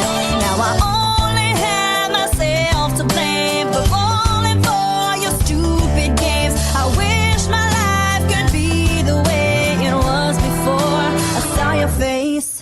You stole my happy, you made me cry. Took the lonely and took me for a ride. And I wanna undo it. You had my heart, now I want it back. So the Packers will take on the Denver defense, and I want to give you some of the numbers of their rankings. And Tausch, we talked about this before, but this is what happens when you have an outlier of a performance. They are dead last in the league in total yards allowed, dead last in the league in yards allowed per play, dead last in rushing yards allowed, dead last in rushing yards per play, 30th in passing yards allowed, dead last in passing yards allowed per play, dead last in scoring defense. Not good. No, not good. I understand that one game is an outlier. if you were Matt LaFleur, the Denver Broncos would be a really good defense, except for that one game. That's exactly right. If you're Matt LaFleur, though, how are you approaching this with your team? I don't know if did you ever have a game where you were playing somebody that was statistically this awful, and either Mike Sherman or Mike McCarthy had to try and inoculate you guys against overconfidence, other than by saying, we're a 2-win team? No, coaches need to shoot straight with guys. It's like when you're playing Valdosta State, let's say, if you're playing college football. You don't go in there and say, boy, these guys are going to crush us. You go in and say you respect them, and publicly you say all the same stuff. The rat poison, you can say all the stuff Saban says. But no, you need to shoot straight with your guys. You have to be authentic. And if I'm Matt LaFleur, I'm getting up and saying, guys, I know we've been struggling, we've been a little inconsistent. This is the game. Because you always will get a vibe from the coaching staff as far as what it's going to take to win games. Like the veteran teams. Now, it's maybe a little different with rookie teams and younger players. But you're approaching it and saying, if I go in there and say, you know what, Denver's really good on defense. They have, you know they don't have a pass rusher over there that is like, oh, my gosh, that's not where this is. So you got to shoot straight with your guys. You still respect them, but privately, I guarantee you they're in there saying we need to get this thing moving, and this is the week to start it. And if you're not saying that, what are we doing? Like, this is a bad. Again, I'm not sitting here trying to tell you I am a Denver Broncos film enthusiast, but the numbers when they're this bad, there's a reason. And yeah, Kansas City does. Because Kansas City rolled their helmet out there. It's a Thursday night. They said, Travis Kelce's like, man, I just want to get to New York, hang out with Taylor Swift, and do SNL. I'm not interested. I don't need to light this thing up. Let's just get this dub and move on. They half blanked it and found a way to beat a bad Denver team. Green Bay's not in that position. So they should be looking at this as they should be licking their chops, saying we can really get our numbers up and do it that way, rather than you're not downplaying anything. You're addressing it, and you're addressing the elephant in the room and saying, let's go do this. We will get the perspective of our friend Mark Schlereth. Stink is scheduled to appear during the 11 o'clock hour. We know he shoots it straight. He is unvarnished. And he will tell us just how much this Denver Broncos team stinks. I've seen his tweets. I'll say this. I don't think he's going to be saying anything that we're not saying. What do we think he thinks, and what do you think of Russell Wilson? Because as you pointed out yesterday, I was erroneous in how I painted at least his numbers. Mm-hmm. Now, I don't know about his performance. I have not watched him extensively. But his numbers would indicate he hasn't been washed like maybe the narrative has been of him. Well, I think he's been a solid NFL quarterback. He's not the superstar that you trade 3 first-round picks and pay all that money to, but I think he's been okay. And I think Sean Payton's helping him. I think the problem he's going to have, he's always been undersized. I think he's lost a step as far as elusiveness out of the pocket. He still can get out there and do it. I thought he reluctantly has run the football a little bit more. I think Sean Payton wants him on the move. But that's the problem when you get a little bit older and you've relied on mobility for as long as he has. He's done a great job not taking big hits outside of Clay Matthews almost killing him in that NFC Championship game. He's done a pretty good job of avoiding hits. But I just wonder, it doesn't feel like Sean Payton loves him. And I'm sure Russell feels that. And he's going to cause some problems for this. But I really believe with his elusiveness dipping, this should be one of these games. If I'm Rashawn Gary, I'm saying, oh, baby, am I hungry. I'm going to get me some sacks. I'm going to get me some more cash in my bank account because he should have a day against Russ. Russ has always taken a lot of sacks because he loves maneuvering around, and he had a great run in Seattle doing it. But when you lose that half a step or a full step, you can't elude guys. And now it's like the old saying goes, it ain't as much fun when the rabbit got the gun.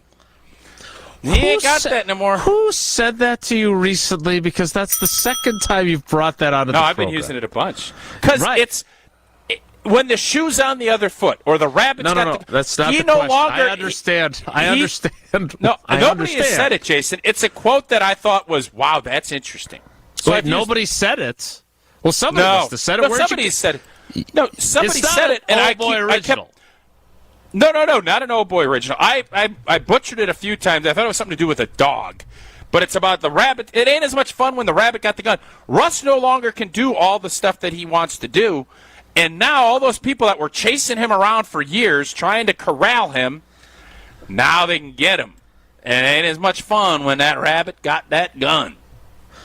All right, so a couple things on this. I had never heard that before you said it. Was that yesterday that you chopped it up? I've been saying it for about a month. Jesse or something. Not on the Jesse's I must have missed replacement. it. One of those times fact-checked it. And Jesse's replacement. Okay. There it is. There's a whole Reddit thing on the English language. Understanding ain't no fun when the rabbit got the gun. That's this weekend. I guarantee you, Wait, Kenny the Packers Clark are the rabbits? No. Yeah. Okay. Yeah, Russ used to be the rabbit, where he's decoying. He's running around. Everybody's chasing him. Nobody can get him. Now the Packers, a.k.a. the rabbit, has got the gun. I don't. Bang, bang. I'm not sure I follow. Bang, bang. So what is Russell Wilson if he's no longer the rabbit now? No, he's a rabbit, but the other team's got the gun. Well, I thought the rabbit's got the gun. I'm so confused. Let's play trivia. You're not supposed to overanalyze these quotes. And this is why I'm sorry. Sense. This is what I do. You should be used to it after 8 years now. All right, we need to play trivia. But wait, hold on. So Russell Wilson's the rabbit. But he doesn't have the gun. But the saying is, it ain't as fun if the rabbit has the gun. Yeah. I think what we've established here is maybe this is not applicable. No, it's to a good quote. Specific It's an amazing analogy. It doesn't make sense here. Rabbits don't even have they have fingers. Can they? They can't even pull a trigger. Point. Yeah, fair point. All right, let's play trivia. Strofe, did you do trivia yourself, or did Jesse not trust you with it? No, I did it. Is it geography?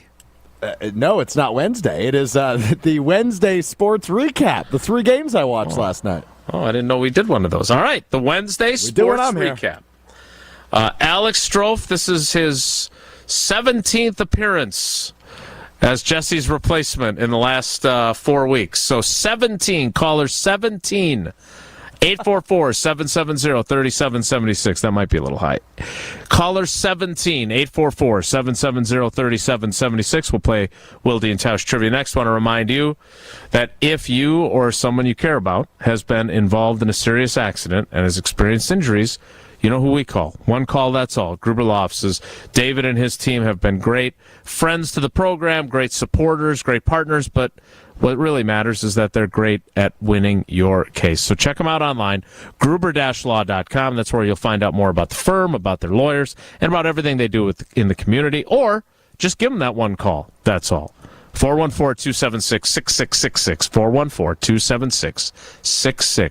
414-276-6666. Trivia's next. It's Wilde and Tausch.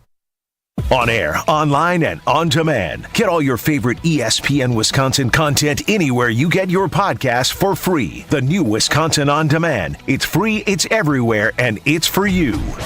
Hey, it's ESPN Wisconsin's Jason Wilde, and for years and years, I've been telling you about Boucher Automotive and how they ride with us and you every mile. But over the past year, Boucher has been hard at work improving their sales processes, expanding and remodeling their facilities, and investing in new technology and continuing their commitment to better serving their customers, their employees, and their community. And that's why at Boucher, when their customers leave the dealership, they hope they've made a customer for life. With 20 locations throughout southeastern Wisconsin and 30 brands, they've got thousands of new and used vehicles for you to choose from. They are proud to be your Wisconsin family dealership group since 1977. So check them out at Boucher.com.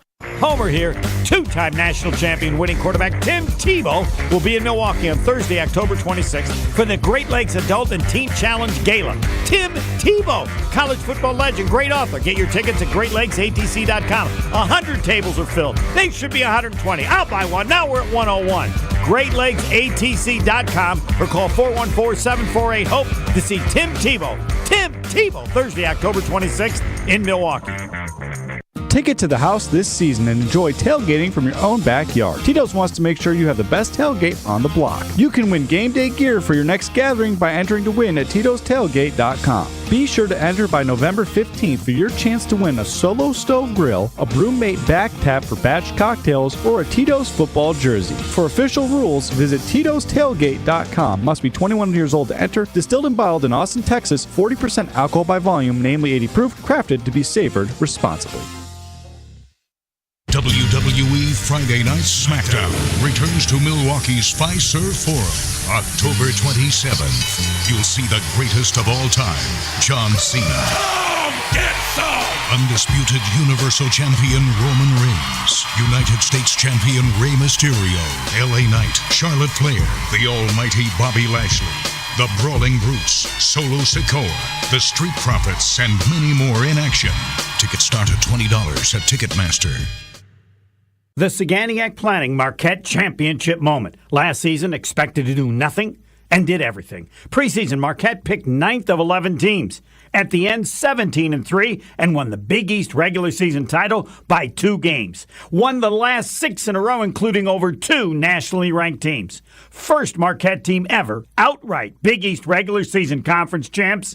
And it wasn't close, and it wasn't 9th. 2023 champion. If you're a company owner offering medical insurance for your employees, you may be sick and tired of the constant increase in rates or change in benefits. Now's the time to take a look at a different type of plan. At Saganiac Planning, we call it level funding. It's an opportunity to keep premiums low and possibly receive a return of your premiums. For more information regarding level funding, please call John Saganiac Jr., 262-783-6161. That's 262-783-6161. Saganiac Planning, a name synonymous with employee benefits and top-notch service. Q Club of Wisconsin is a hangout spot for watching sports, playing games, and having some drinks. Mike, what do you have going on over there? That's right, Gary. We've got so much going on here. And of course, you know we're your home for green and gold games every week. Plus, book our VIP area for any of your parties, which includes a private pool table, 2 shuffleboard tables, and 4 dartboards. And of course, our fish fry piled high on Wednesdays and Fridays. All happening at the Q Club of Wisconsin, North Grandview Boulevard in Waukesha. Check out QClubofWisconsin.com.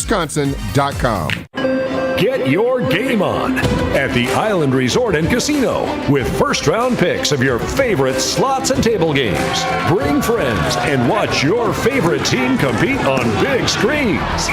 Grab game day eats in T. McSee's Sports Bar. Or celebrate your team's victory in Horizon's Steakhouse.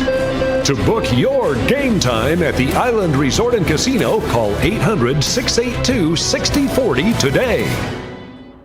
This is Wilde and Tausch on 94.5 ESPN. Sponsored by American Family Insurance. Insure carefully, dream fearlessly. Get a quote and find an agent at amfam.com. I love you that way.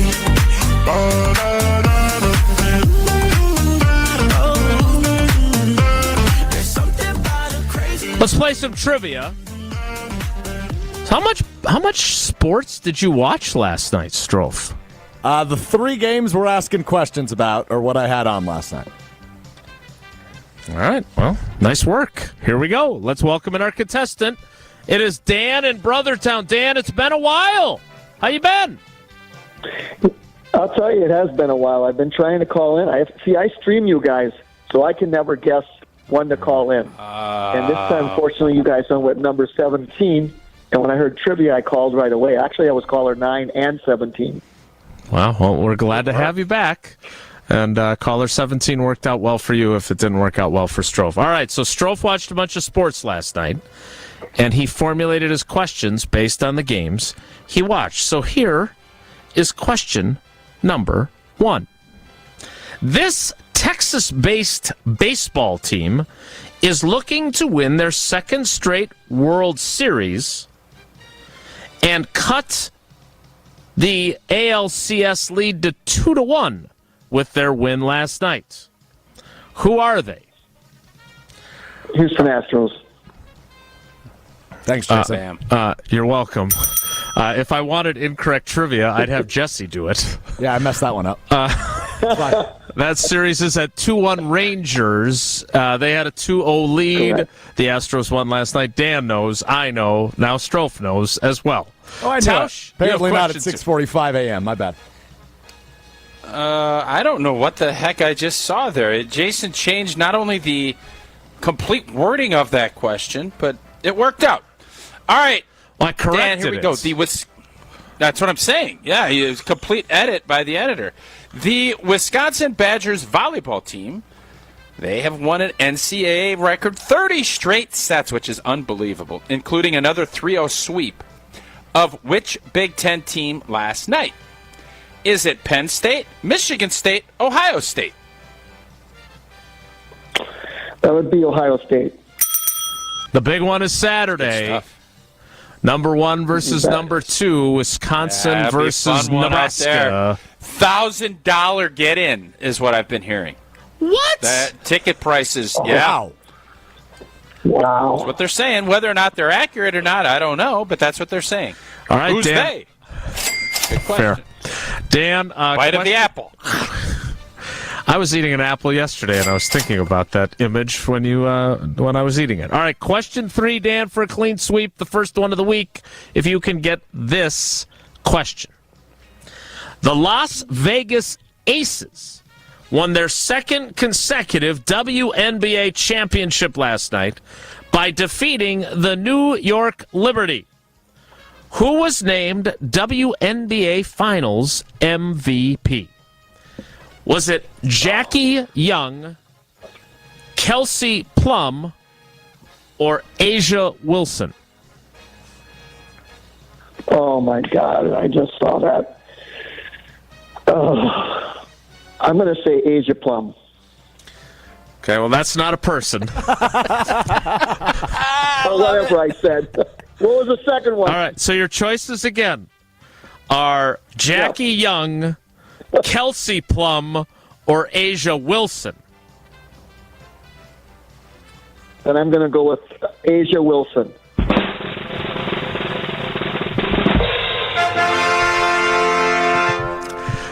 Kelsey Plum, not the correct answer. Asia Wilson, yes. So, Dan, well done. It took a while to get there. It took a correction in the first question, took a re-ask of the final question, but we arrived at 3 out of 3. That's 4 entries into our drawing on Friday, which is tomorrow. Are you being trusted with that job, Strofe?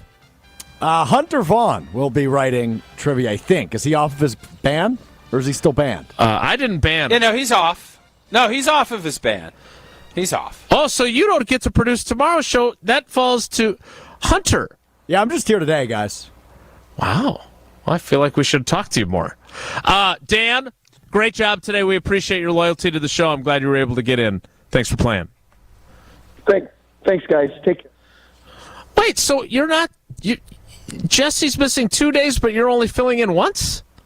Yeah, I mean, I don't know what you want me to say here, Jason. I didn't make that decision. Well, who makes that decision? Who do you think makes that decision? I don't. Jesse? Jesse.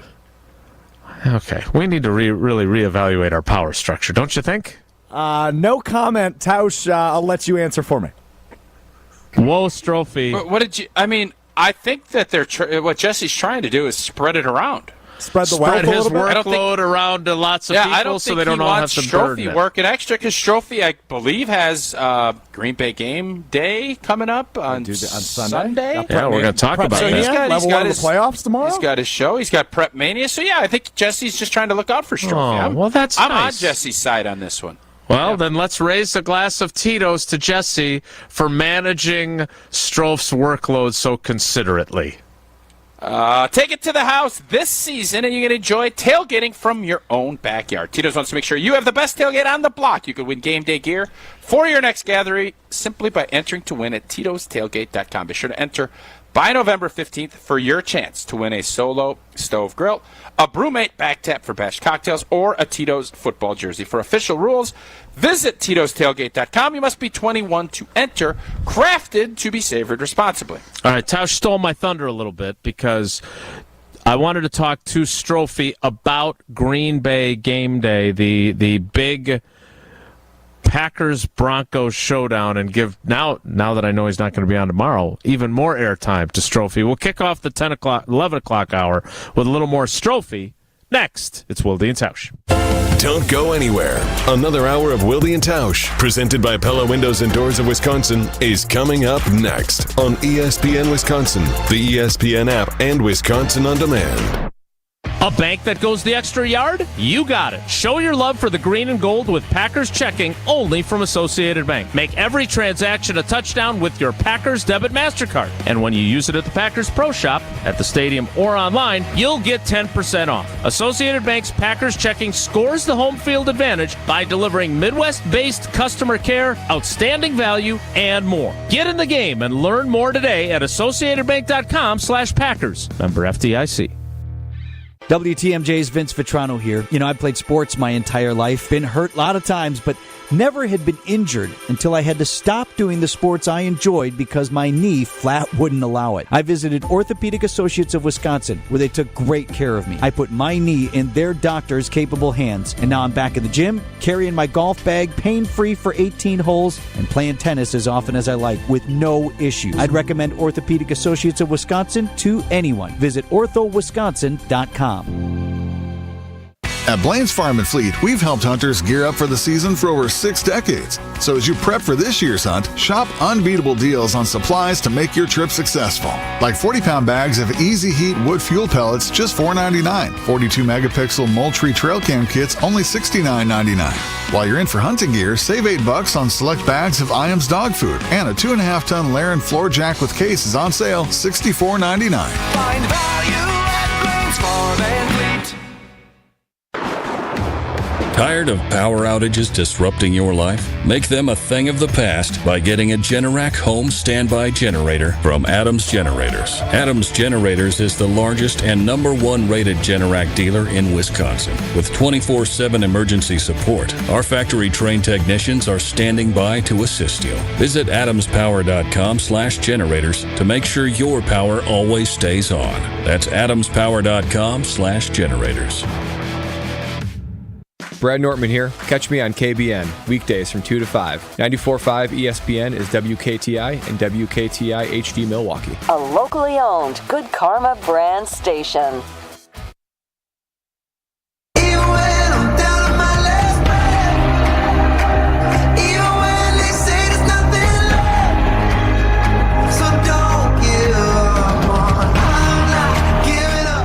I'm a little concerned as we start the 11 o'clock hour. I feel like I've done to you what sometimes you do to me, and then I get hives. Except Oppo. Okay. So, you tease me, and rightfully so, that if we do too much, what do we call it, nonsense or whatever comes out of your brilliant brain that has nothing to do with football, I get hivey. Not to be confused with the grocery chain. I feel like this has been a very heavy football-centric program today. And other than arguing with Evan about granola bars and Snickers bars and calling Jesse Kit Kat, there hasn't been a whole lot of silliness. Fair description of the show thus far? I don't know. I mean, I think there's been some silliness, but less than normal. It's got to be organic. It's got to be organic. I'm not. You never try to jam a square hole into a round peg. You know what I mean? Or whatever that saying is. You know what I mean? All right, I just wanted to make sure you weren't getting hivey. Like if you've had something you've been dying to talk about. I don't get hivey. No, I'm going to say it. If I have something, I'll say it. Well, that's. You know what? I'm not hivey. Upon further review, that's fair. Like, at what point in the history of this program have you had a thought that you didn't say? It does happen, and that's why I have this trusty little, I guess it's the boogie board that I'll try to write. It's a little dusty. I haven't done anything in a while on that. Blank? It's blank currently? No, let me see what's on here. I spilled my coffee the other day when I was trying to pull up one of those deals. No, nothing good. We're good. Keep rolling. Yeah, there's nothing good on there. Feel like we're being forgetful about the Hasselhoff Pam Anderson conversation at the beginning of the show. That's what I'm saying. I just spent 5 minutes talking about rabbits and guns. Right. I was going to say I didn't necessarily feel that way. Otherwise, I probably would have done something about it. Trying to figure out which Baywatch babe I am of all people was a little bit interesting. That's for sure. Strofe, I will join you on Sunday on Green Bay game day, pregame, as you get us ready for Packers-Broncos, a 3:25 kick. So what time do you come on the air? Noon. What do you got planned? Give us a little taste. I know you're a big planner. You've been putting together your show. It's going to be you and Steve Scafidi. The mayor, yeah. Former mayor of Oak Creek. Now you hear him every weekday. If you don't listen to us, because I think he's on at the exact same time, on 620 WTMJ, our sister station. But you got big plans? Are you finding lots of angles to this game? Are you going to talk a lot about how the Packers offense is going to look like the Dolphins offense on Sunday? What's your plan? Yeah, that'll be playing a role for sure. I still can't believe John Runyon Jr. said that, but that's beside the point. I'm just going to be honest with you, fellas, and I'm curious where you sit, because I'm obviously a full-blown fan. Jason, you're a journalist. Indeed you are. And Tausch, you're obviously a fan and a former player. But that Raiders loss sucked a lot of energy out of me, man. Like, I knew it was going to be a weird season. I knew it was going to be a roller coaster of a season. But this game's going to be kind of gross on Sunday.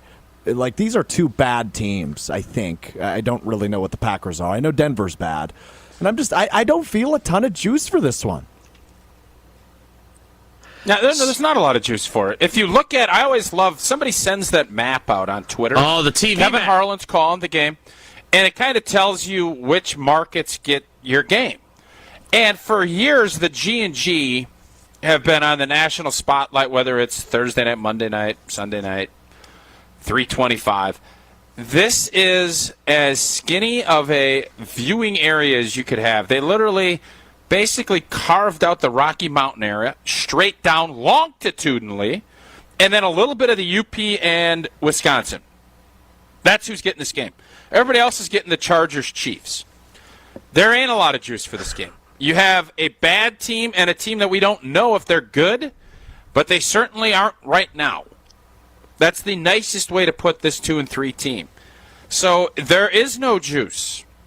There's juice with Packer fans because we appreciate the team. Of course. But from a national standpoint, if we middle around and let's say we go 6-11 and Jordan Love is 52% completion, finishes with 18 touchdowns and 16 picks, are there going to be a ton of clamoring for more G&G? There's not. No. It's the reality of where we're at. Now, the Packers brand is always going to be strong. But it is in a position where right now we're not on the crest, whatever the bottom of a crest of a wave is. We're right on that bottom part. Not sure if we're going to swale back up, but we're right there, and it's kind of just middling around as far as a national product for this team. That's where we're at. So I believe they call that the crest and the trough on a wave, right? That's up to you. I don't know. It sounds right. What's the amplitude? All right, speaking of waves, sine waves, fan waves, Strofe, I want to dial back for a second because you said these are two bad teams and the game feels, I believe you used the word gross. Yeah, that's the word I used. Okay, so go back in the Wayback Machine, rewind, back to July, and we're at the Summerfest grounds, and Gabe Neitzel and I are depressing you. Like, not even a major cheeseburger was going to make you feel better, right? Yep. Then, and Tausch has admonished me, and rightfully so, not my job, they go out and they beat the daylights out of the Bears, who I did not think were going to be as horrible as they are, and just completely discombobulated as they are. Ask Washington how horrible they are. Yeah, no, you're right. So, for that one game, except for that one time, they've been horrible. So they win that game. They lose in Atlanta, but they look pretty good most of the game. Some felt that Jordan Love had been awesome to that point. He did not get them a go-ahead field goal in that game. He was awesome. Yeah, but that's part of growing pains. Yep. And then the last 3 games have occurred. They did win one of them with a historic one good in the quarter. fourth quarter. With an awesome fourth quarter.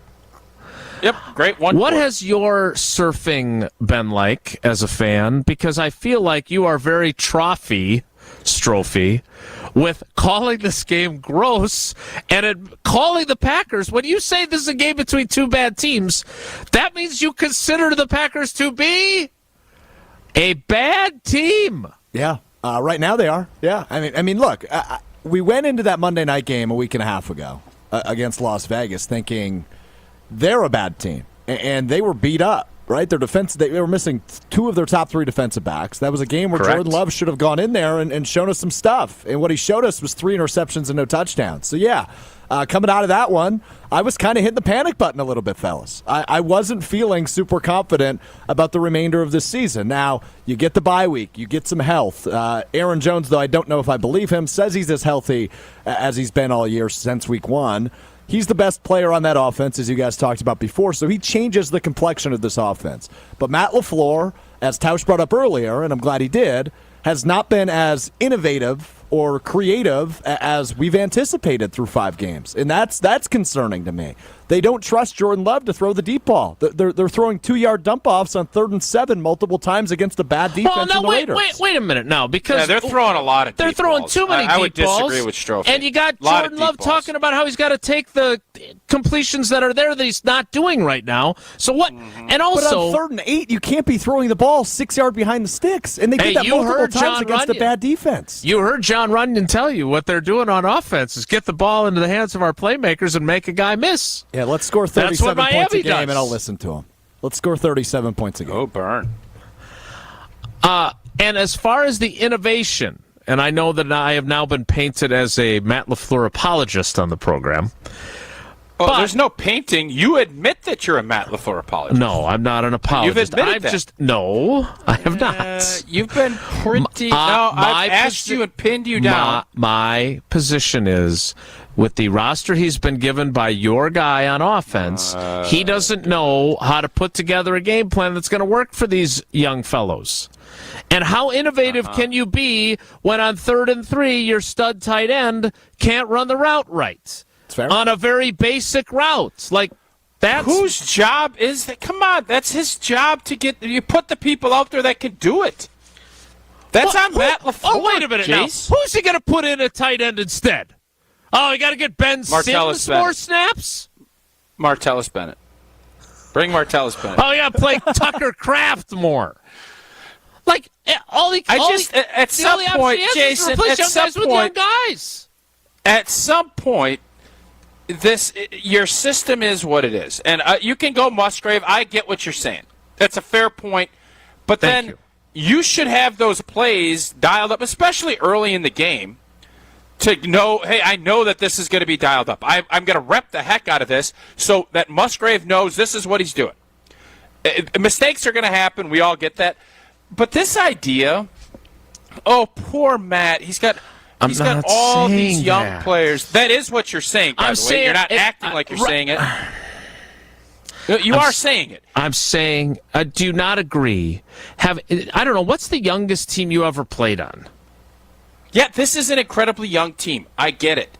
We've always had young teams. Mike Sherman complained about the team being too young. Mike McCarthy complained about the team being too young. And by the way, we had a center and 2 guards playing their first snaps in 2006, and we had to do things differently. Mike knew that, and we struggled early. But I didn't think anybody back then, and I wasn't listening to you guys then, I can't imagine people were saying, oh, poor Mike, he's got these 3 young guards, they can't really do anything. Right, because he had Brett Favre still. You still have Brett Favre. Like, you've got all these young guys, and you got Jordan Love. So we can't evaluate Matt LaFleur. That's what you're saying. I can't. But you are saying that. Jason, here's the deal. We all were when Matt LaFleur was hired, and everybody was saying, oh, Kyle Shanahan, all this, it's going to be awesome. And guys were getting wide open, and it was especially year 2 with Matt LaFleur. It was, man, this is good. This is fun. got Devontae, we got Copper, we got all this stuff. It was a ton of fun to watch. And we all raved about Matt LaFleur. Oh, he's working with Aaron, and Aaron likes him, and this and this. And we act like Jordan Love. He's not a rookie. As far as knowing where to go and everything else, he knows where to go. He's 4 years into this exact system. He's had 2 years now of the quarterback school, and he's getting all the reps throughout. And I just feel like we're all looking at it and saying, oh, this just isn't fair to evaluate Matt on this because he's got the same coaches. You are saying that. Well, what do you want to do? He's got a young tight end. He's got this young roster. Yeah, that's the team you've decided to go with. And I guarantee you he understands that this is how he's being judged. But are you seeing guys flying wide open in this great, innovative offense that everybody said? No, I'm not. So what are we talking about then? What we're talking about is that 5 games into the season, he has not figured out how to best put young players in position to succeed on a consistent basis.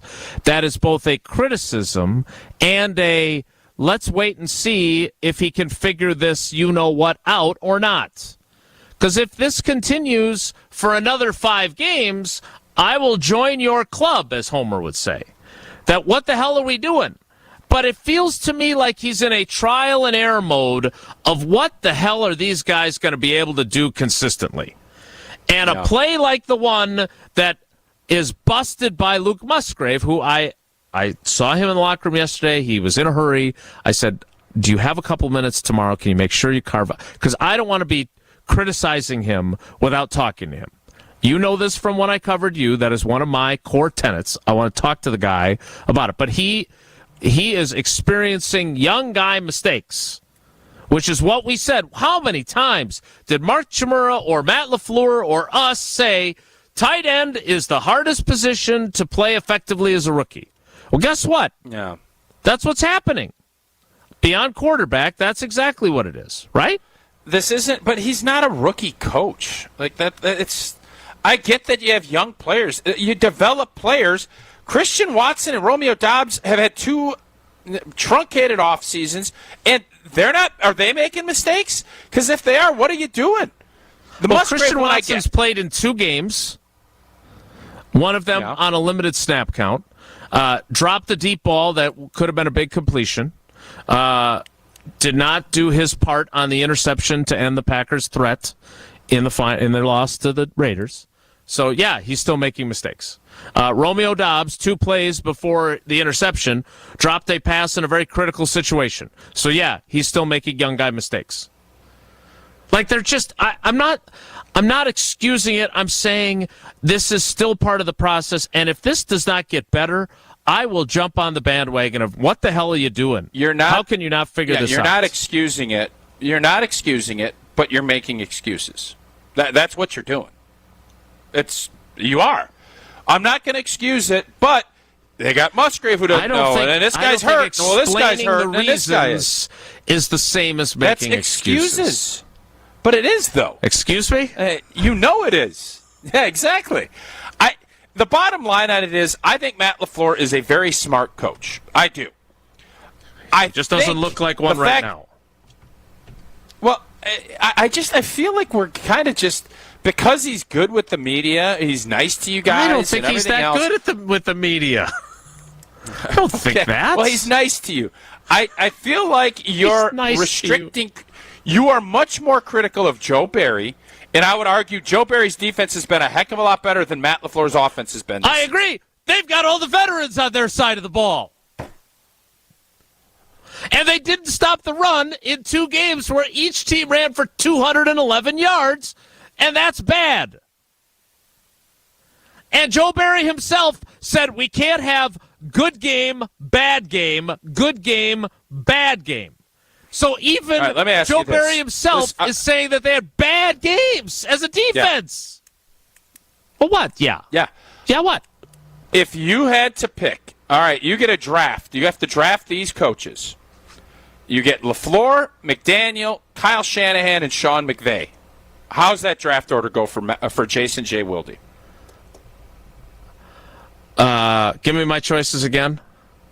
Shanahan, McVay, McDaniel. Oh, boy. Mike McDaniel, not Josh McDaniels, because I wouldn't pick him. Yeah. Correct. Shanahan, rededicated McVay.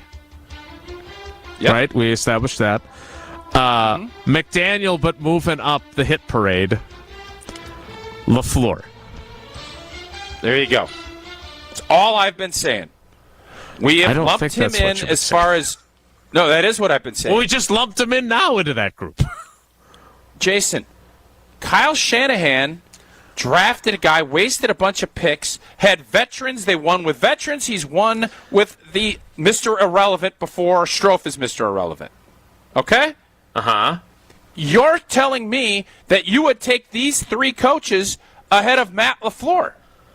That's, for someone that loves Matt LaFleur like you do, I find that incredibly interesting. Very interesting. Very, very interesting. Very frustrating with you. All right. My reasoning. Strofe, is that not interesting? Is that not interesting? It's very, very, very interesting, Tausch. I would agree with you on that. Thank you. Yeah. Thank you. Do you agree with my ranking before I speak my piece on this? Do you agree with that ranking? I do. 100%. Strofe, do you agree with that ranking? I do. I said that earlier this week on Mr. Irrelevant. Never mind. All right. So the reason I have him where I do is because he had Aaron Rodgers before. So and in fairness, I have always said about having Aaron Rodgers that we're going to find out a lot more now that Aaron Rodgers is gone about Matt LaFleur, right? I did say that.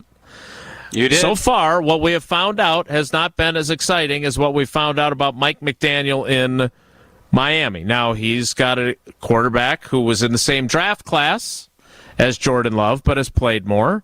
He has more experienced weaponry to work with on his offense. They are lighting up. He's been there a lot less time. He's been there a lot less. Agreed. But how you always go back to that, and I would ask you this.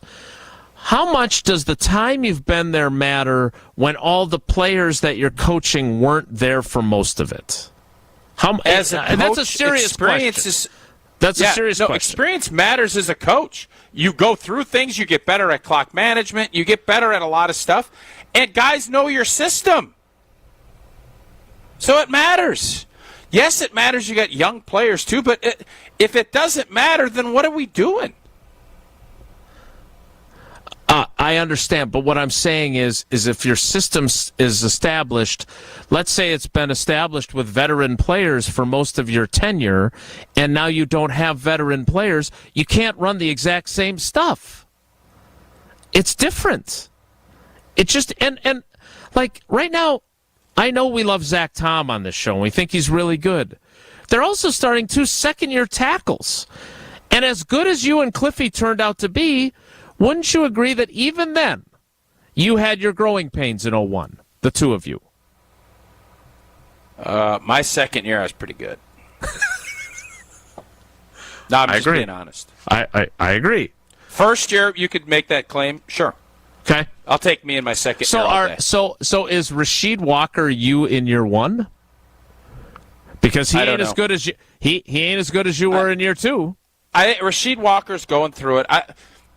It's your job as a coach, if you are truly one of the best coaches, and I think Matt LaFleur has put himself in that conversation, you figure these things out. And if you're not, you're just another coach. And that's fine. Plenty of just guys have been coaches for a long time in the NFL. But Matt LaFleur has elevated himself by being the greatest coach through 3 years but is it of regular season football that Aaron ever. Rodgers made us think he was better than he is? Sure. But and then he could be just another coach. But then there should be the criticism that comes with that. What are we seeing? Right. Can we get further than 5 games into the season before we start really laying on the criticism is what I'm asking. Not laying. I'm asking questions, and You've been killing them for a while.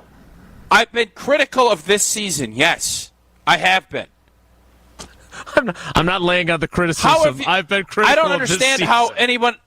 Matt LaFleur has been critical of himself. You think Matt LaFleur's happy with how he's done for 5 weeks? Matt LaFleur's always critical of himself, but yes. No, but I think he's legitimately critical of himself. I don't think he's faking it. I think he knows this isn't good enough, and I think he's very nervous that it might not get much better. I do think he's that. I think he's feeling it. And I hope for his sake this weekend, I think this weekend is really important to him. I think if we're not talking about a great game plan and how well they executed on Sunday and Green Bay game night, you're going to be getting I think there is going to be you're going to see a lot more pressure ratcheted up. I love the fact that he takes that on. I like Matt LaFleur. I think he is a good coach. I think this season's been very disappointing offensively so far. Tell us about Prize Picks and the not-so-disappointing run you've been on. Been on a good run. Been dabbling in some MLB. I'm looking at some NFL this weekend. We got Derek Carr's playing tonight. I don't know if old boy for Jacksonville's even going to play. 238.5 seems high. I think I'm going to go less on those pass yards for him. Jared Goff, let me see, 250, 2.5. I'm going to go less with him, too. So I have 2 already. You guys can go. It's 2 to 6 players. I always like right in that 3 spot. But if you go 6, you can get 25X on your money.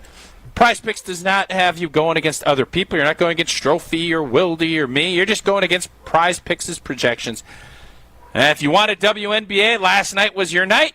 Now you can get into Euro basketball and cricket and disc golf and boxing and MMA. They got it all. Entries can be made in 60 seconds or less. Just download the Prize Picks app or go to prizepicks.com to sign up and use that promo code WI for a $100 match. You put $100 in, Prize Picks gives you $100. Again, go to prizepicks.com to get started. We need to get ready to talk to Stink about whether his old team, the Denver Broncos, stink. We'll do an abbreviated Whoa Strophy. Next, it's Wilde and Tausch. This is Wilde and Tausch on 94.5 ESPN, presented by Pella Windows and Doors of Wisconsin, and sponsored by American Family Insurance. It's spooky season at the Corners. No tricks, just treats. This Sunday at the Corners of Brookfield. Come and cheer on the green and gold as they take on Denver for a 3:35 kickoff and enjoy the live carving of multiple 400-pound pumpkins. Yes, 400-pound pumpkins. Plus, decorate your own complimentary pumpkins from Shuett Farms. Come to the Corners this Sunday for football, pumpkin carving, plus games and giveaways from ESPN Milwaukee's Street Team. Take it to the house this season and enjoy tailgating from your own backyard. Tito's wants to make sure you have the best tailgate on the block. You can win game day gear for your next gathering by entering to win at Tito'sTailgate.com. Be sure to enter by November 15th for your chance to win a Solo Stove Grill, a Broommate back tap for batch cocktails, or a Tito's football jersey. For official rules, visit Tito'sTailgate.com. Must be 21 years old to enter. Distilled and bottled in Austin, Texas. 40% alcohol by volume, namely 80 proof. Crafted to be savored responsibly. All right, Team Pella, listen up. Thanks, John Kuhn. Customers love our products with limited lifetime warranties. Check out these big plays. Incredible innovations like blinds and shades between the glass. No interference on that play, Coach. And stylish windows with hidden screens that make game days a breeze. Can it get any better? It can. With monthly payments as low as $19 per window, $75 per patio door, and a free quote at PellaWI.com. Let's go. 6.99 APR for 120 months. Certain restrictions apply. See show for details. Offers on 10/31/2023. Gabe, where do you think our group should be taking our golf trip next year? Jason, I don't know. Do you have time to figure it all out and get all the reservations made? I certainly don't. Not really. I mean, I'm so busy. If I only knew somebody to call that might do all the work for us. Oh, I know about Wisconsin Golf Trips. Their main business is booking groups from around the world to play all the great courses in our state, but they're now doing outbound trips for groups each year to places like Michigan, Minnesota, and Nevada. Plus, Wisconsin Golf Trips is even booking custom packages for Scotland and Ireland. Oh, wow. Let's hit them up. WisconsinGolfTrips.com. Let's get the latest from Lambeau. This is your green and gold fix on 94.5 ESPN. Brought to you by Z-Bart of Greater Milwaukee. Want that mirror finish on your car? You need Z-Gloss by Z-Bart. Z-Gloss is a 3-layer ceramic coating that not only gives your car that mirror finish, it protects it from everything that Mother Nature can throw at it. Visit ZBart.com for more information. With less than 2 weeks to go until the NFL's trade deadline, will the Packers be buyers, sellers, or will they stand pat that. Aaron Jones is probably their only worthwhile piece on the roster. Here's what Adam Schefter had to say about that. Like, by the way, the Miami Dolphins, let's say they wanted Aaron Jones. What do you think they would be willing to give up to go get him? I don't think it'd be enough to make the Packers want to trade him. So I don't see that as a practical solution. Packers fans hoping Jones returns to the field for the first time in over a month on Sunday in Denver against the Broncos. This has been your Green and Gold Fix on 94.5 ESPN. Brought to you by Z-Bart of Greater Milwaukee. Sharon needed legal help. She needed Gruber Law Offices. When I think about Gruber Law Office, I think about how they took care of me, how they make sure that you get what you're supposed to get. Gruber Law Office. One call, that's all. I will always trust one call, that's all. Injured? Call Gruber Law Offices today. One call, that's all. They are the best. I'm very happy. Q Club of Wisconsin is a hangout spot for watching sports, playing games, and having some drinks. Mike, what do you have going on over there? That's right, Gary. We've got so much going on here. And of course, you know we're your home for green and gold games every week. Plus, book our VIP area for any of your parties, which includes a private pool table, 2 shuffleboard tables, and 4 dartboards. And of course, our fish fry piled high on Wednesdays and Fridays. All happening at the Q Club of Wisconsin, North Grandview Boulevard in Waukesha. Check out QClubofWisconsin.com. Wilde and Tausch is presented by Tito's Handmade Vodka, America's original craft vodka produced in Austin, Texas, and naturally gluten-free. Tito's Handmade Vodka.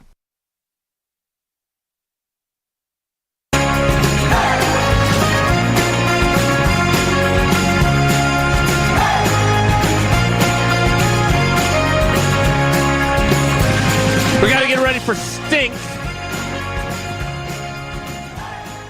So this won't stink, but it will be brief. Time now for Who's Trophy. If the topic is good, the guys discuss. Just the other morning I had breakfast at Tracy Rocker's house. His mama brought out 15 flapjacks. He said, Mama, take back 5 of them flapjacks. I got to stay hungry for the Crimson Tide. But if it's not, the show must go on. It's time for Who's Trophy. God, that sounds good. Yeah, what can I say? I'm an audio editor. All right, guys, just one thing quickly for you. I saw Tausch sent this to us this morning. I read about it last night. Caleb Williams, projected number 1 overall pick in next year's NFL draft, currently the quarterback at USC, apparently has been, according to Mike Florio of Pro Football Talk, has been asking teams for equity. He wants an ownership stake in whatever team drafts him. And it was also reported, and I might have missed this when all the Aaron Rodgers Jets stuff was going down, that Aaron Rodgers also wanted equity in the Jets when he was traded, and the NFL stepped in and said, that's a no-no. That is not allowed. So I just want, Tausch, you first. I want your reaction to this Caleb Williams news. And also, did I miss this Aaron Rodgers thing, or did you know about this? No, we knew about that. This, to me, is the greatest news as a Green Bay Packer fan you can have. We can offer him equity. We can give him a ton of stock.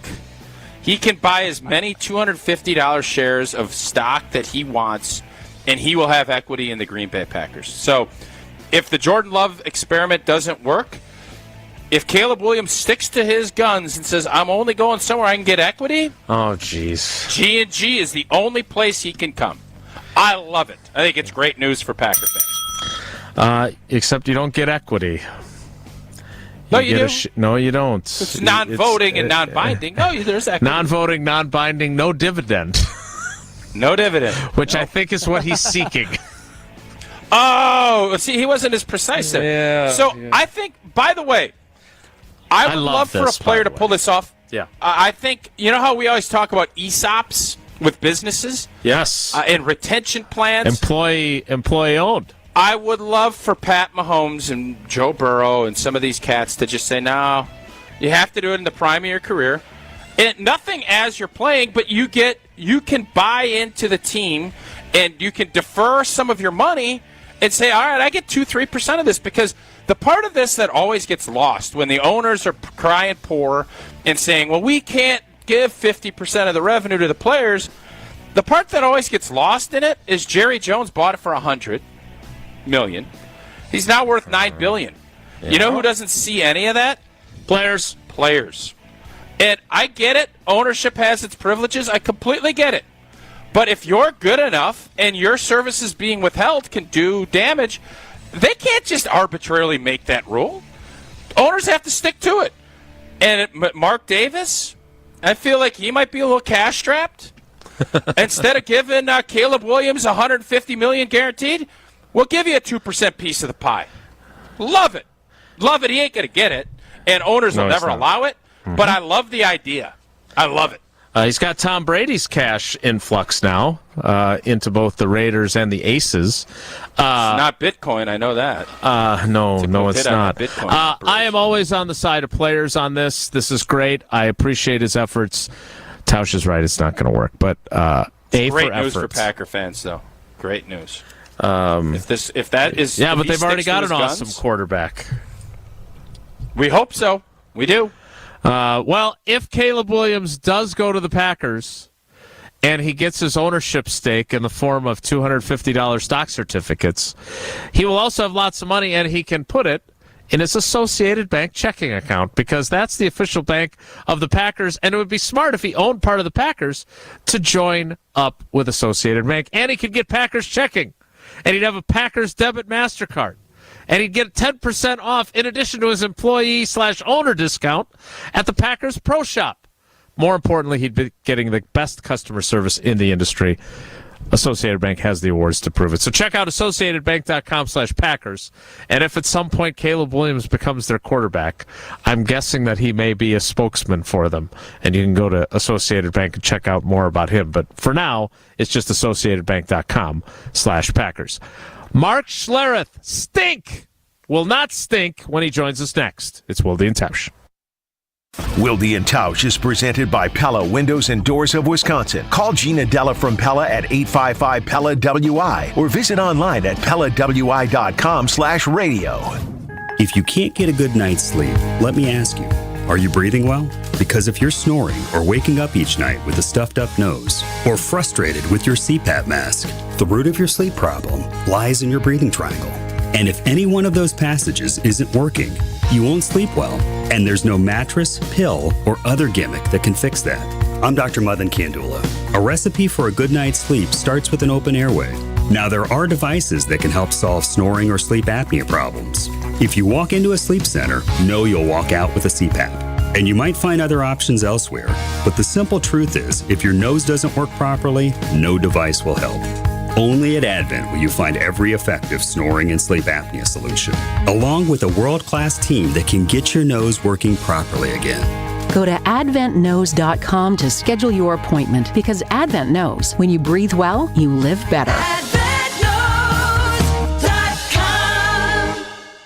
Looking for a fun way to win up to 25 times your money this football season? Well, test your skills on Prize Picks, the most exciting way to play daily fantasy sports. Just select 2 or more players, pick more or less on their projection for a wide variety of statistics, and place your entry. It's as simple as that. If you have the skills, you can turn $10 into $250 with just a few taps. Easy gameplay, quick withdrawals, and an enormous selection of players and stat options are what make Prize Picks the #1 daily fantasy sports app. Ready to test your skills? Join the Prize Picks community of more than 7 million football fans who have already signed up. And right now, Prize Picks will match your first deposit up to $100. Just visit prizepicks.com/WI and use code WI. That's code WI at prizepicks.com/WI for a first deposit match up to $100. Prize Picks, daily fantasy sports made easy.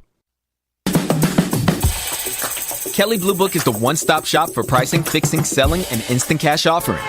Instant cash offer is exactly what it sounds like. An official offer to buy or trade your car. Woo-hoo!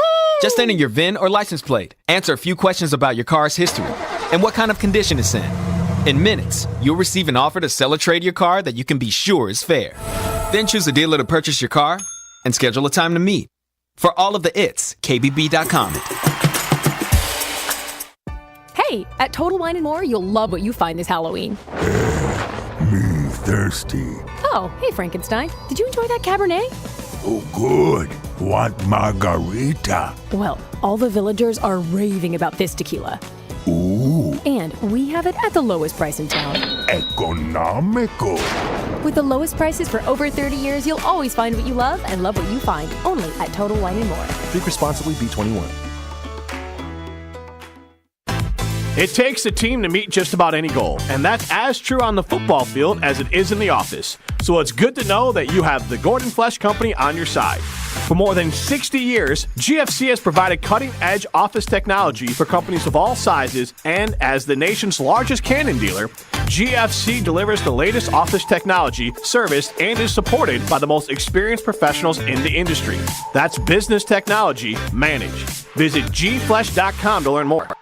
Hey, this is Bo stepping in for Ridgetop Larry, here to tell you about Ridgetop Exterior's most affordable payment options, including no interest and low interest financing. For your free estimate, visit ridgetopexteriors.com. Roofing, siding, windows, and doors, visit ridgetopexteriors.com. What is dedication? People ask, how your children learn how to ride a bike and you didn't? I just created an environment where they taught themselves, and all I had to do was be there. That's dedication. Visit fatherhood.gov to hear more. Brought to you by the U.S. Department of Health and Human Services and the Ad Council.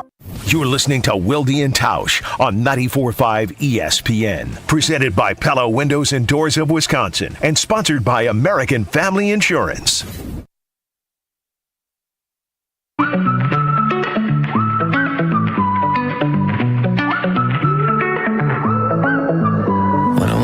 Living in the city, all I did was run, staring at the lights, they look so pretty. Mama said, son. He is on the NFL on Fox.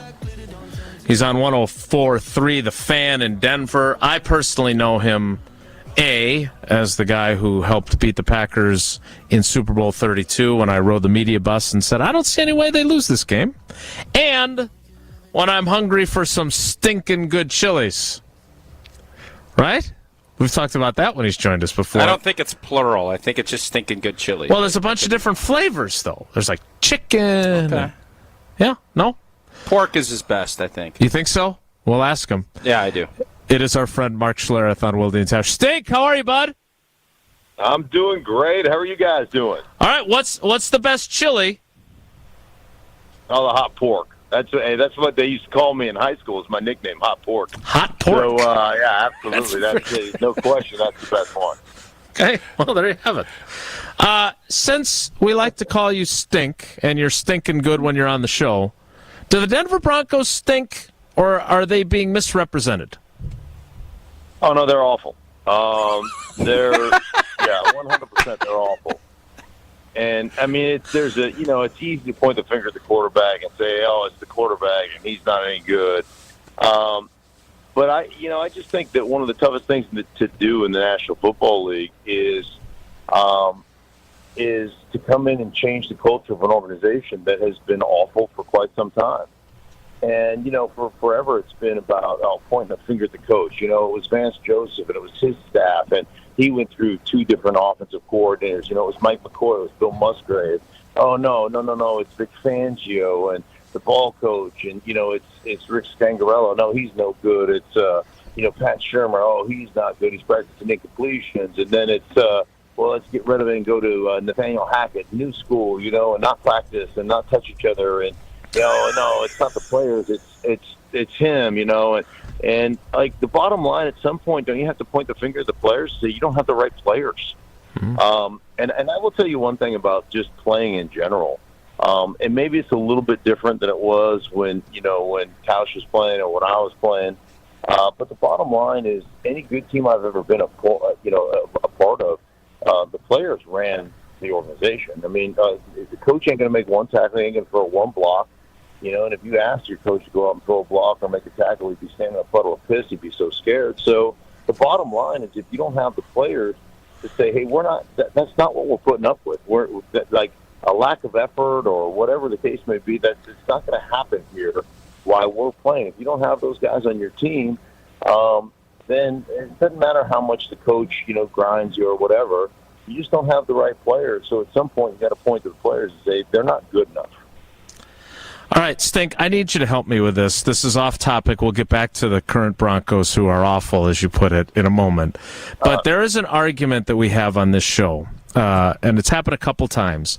This idea that if you could guarantee us a title every 10 years, that you would suffer through 9 years of the team sucking if you knew you were going to get that title. And I just want you to help us, because you, as a proud Bronco, a member of the Ring of Honor, I presume, you've lived this. Because in 2015, the Denver Broncos won the Super Bowl. They have had one winning season since. So this is going to be the 8th season in a row where they're not going to make the playoffs. They went 9-7 in 16. And since then, they haven't even had a winning record. How much does it suck to love your Broncos when they've gone through what you just described? And how long ago does that Super Bowl title feel that they won in 2015?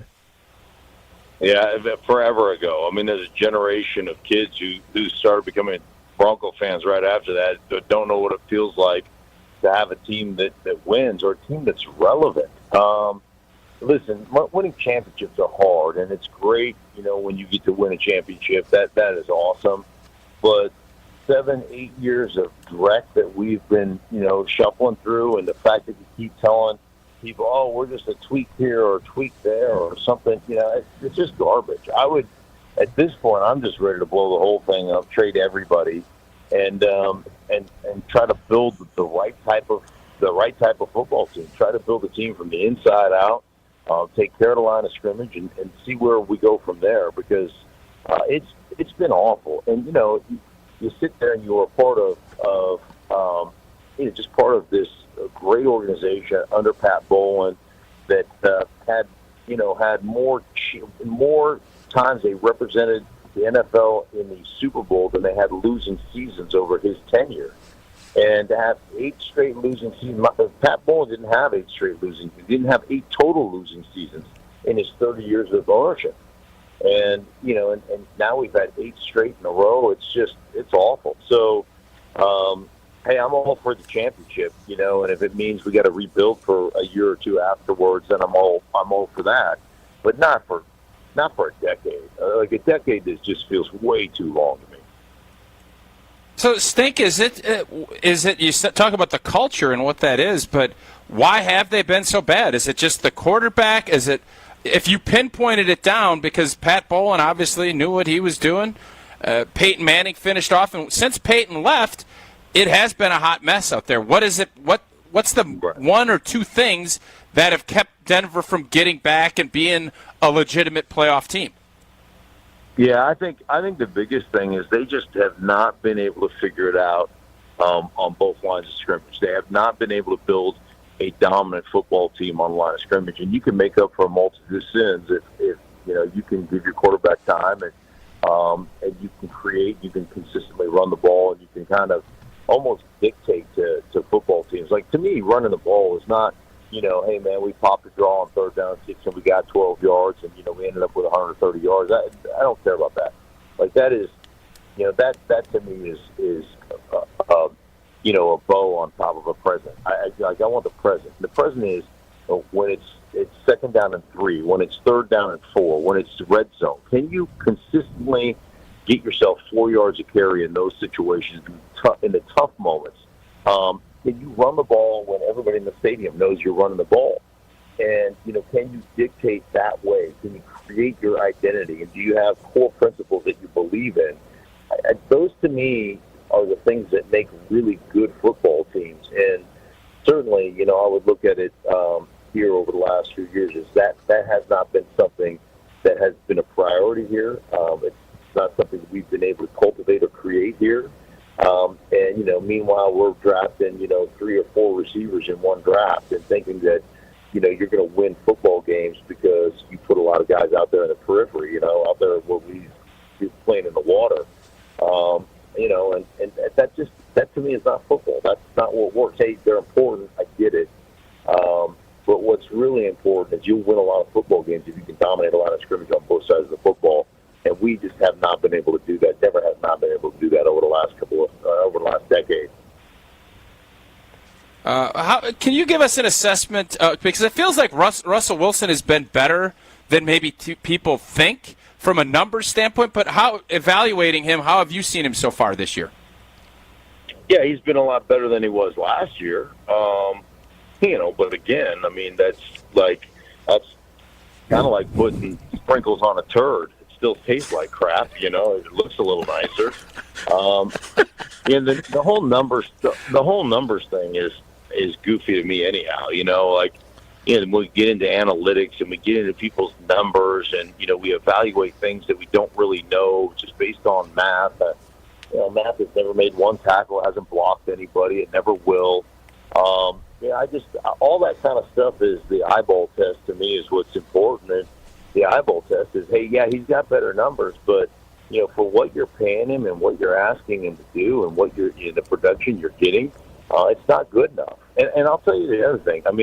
Name any quarterback worth his salt when his receivers quit on routes, when his receivers don't, come back for the ball, when his receivers aren't getting open, aren't being one-on-one coverage.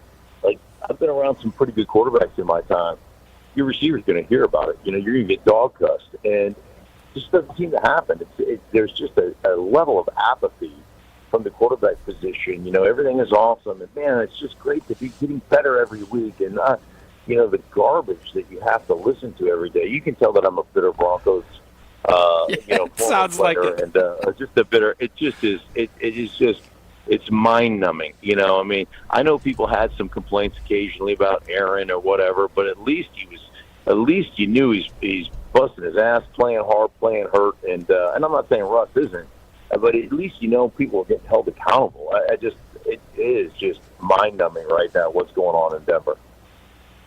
Yeah, so Sean Payton, I think, was brought in and obviously paid a ton of money. You gave up pick to get him. Do you think he's looking at this and saying, I don't know what the hell I got myself into? Yeah, I think he probably came in thinking it was not as bad as it was. But he certainly understands what he's in now. He gets it now.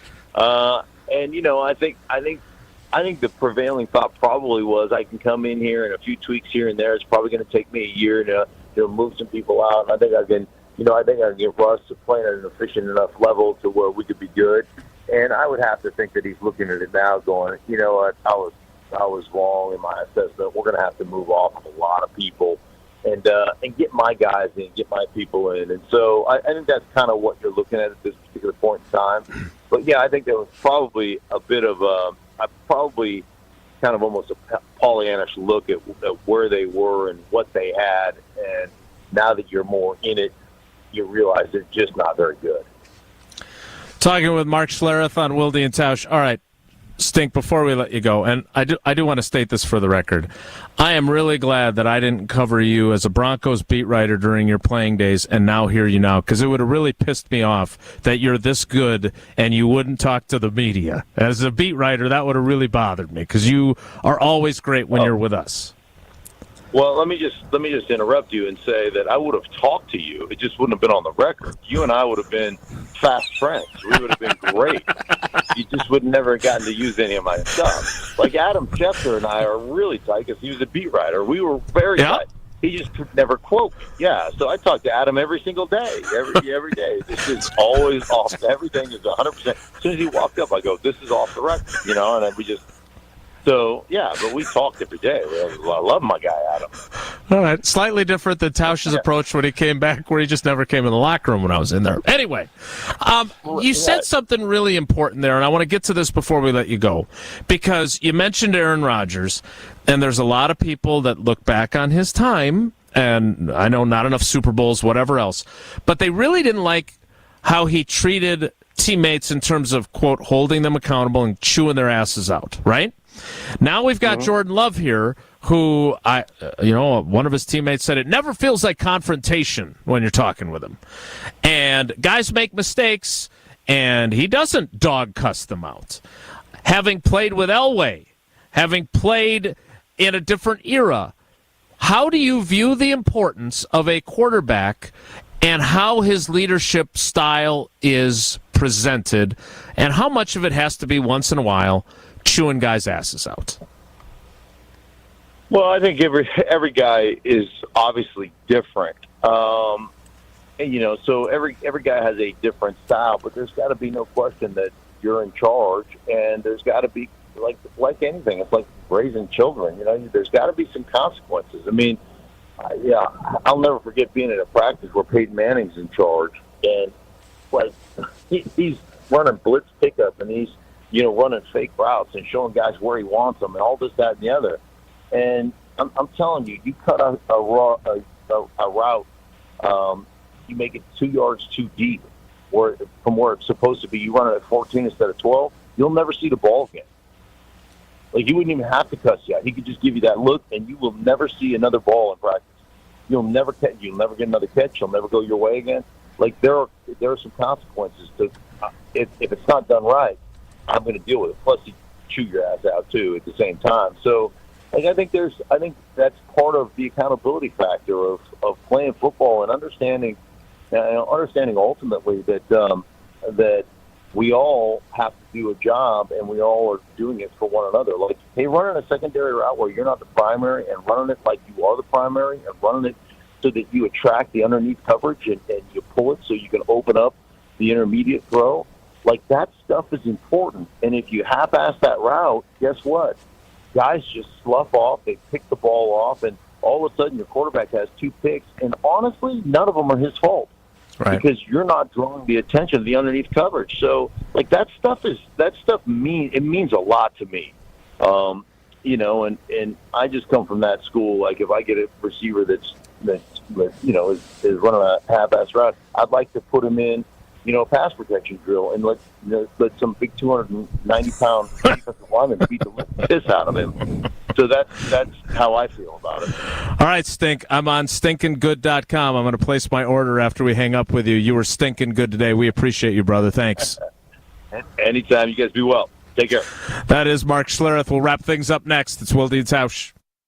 On air, online, and on demand. Get all your favorite ESPN Wisconsin content anywhere you get your podcasts for free. The new Wisconsin On Demand. It's free, it's everywhere, and it's for you. His name's Mr.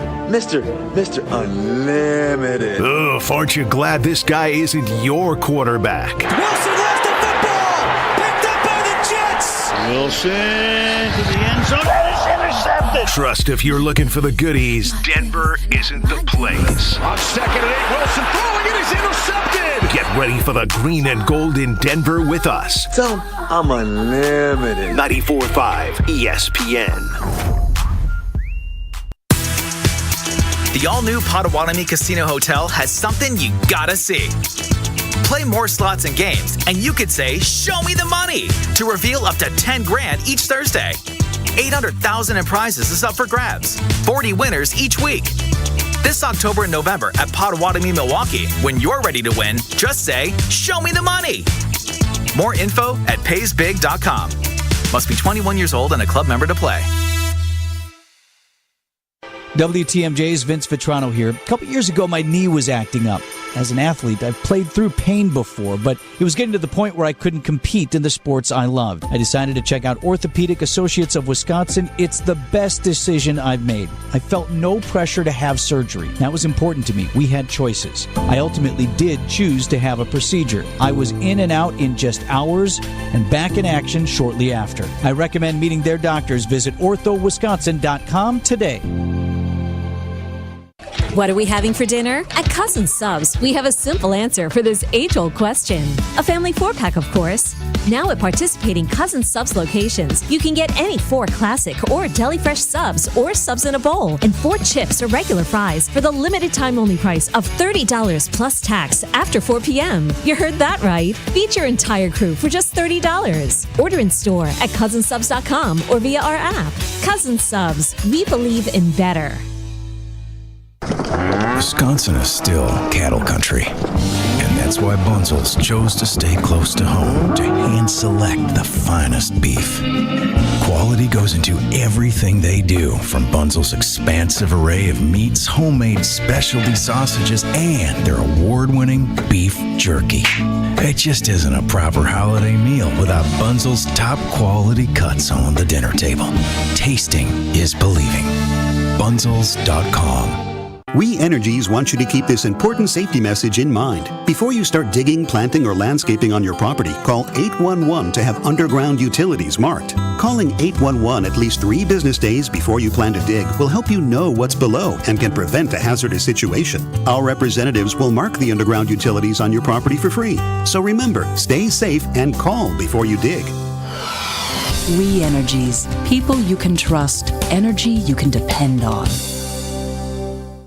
Are you looking for the perfect restaurant for your next night out? Then make Aria, the acclaimed restaurant inside St. Kate, your next dinner destination. Specializing in artisanal American cuisine, Aria features carefully prepared seasonal entrees along with a robust selection of craft cocktails, wine, and local beer. Join them on Sundays for the restaurant's famous trademark chicken, served family style with sides like mashed potatoes, goat cheese biscuits, and more. Make your plans today to dine at Aria. Learn more and make reservations at aria@stkate.com. That's aria@stkate.com.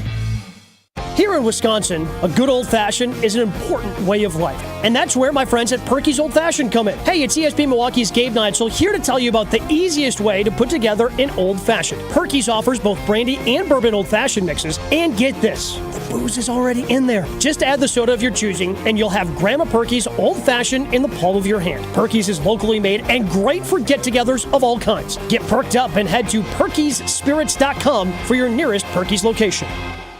This is Wilde and Tausch on 94.5 ESPN. Sponsored by American Family Insurance. Insure carefully, dream fearlessly. Get a quote and find an agent at amfam.com.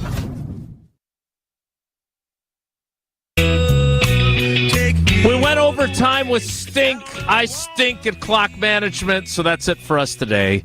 Thanks for coming along for the ride. Thanks to Evan Cohen and to Mark Schlereth, and thanks to you.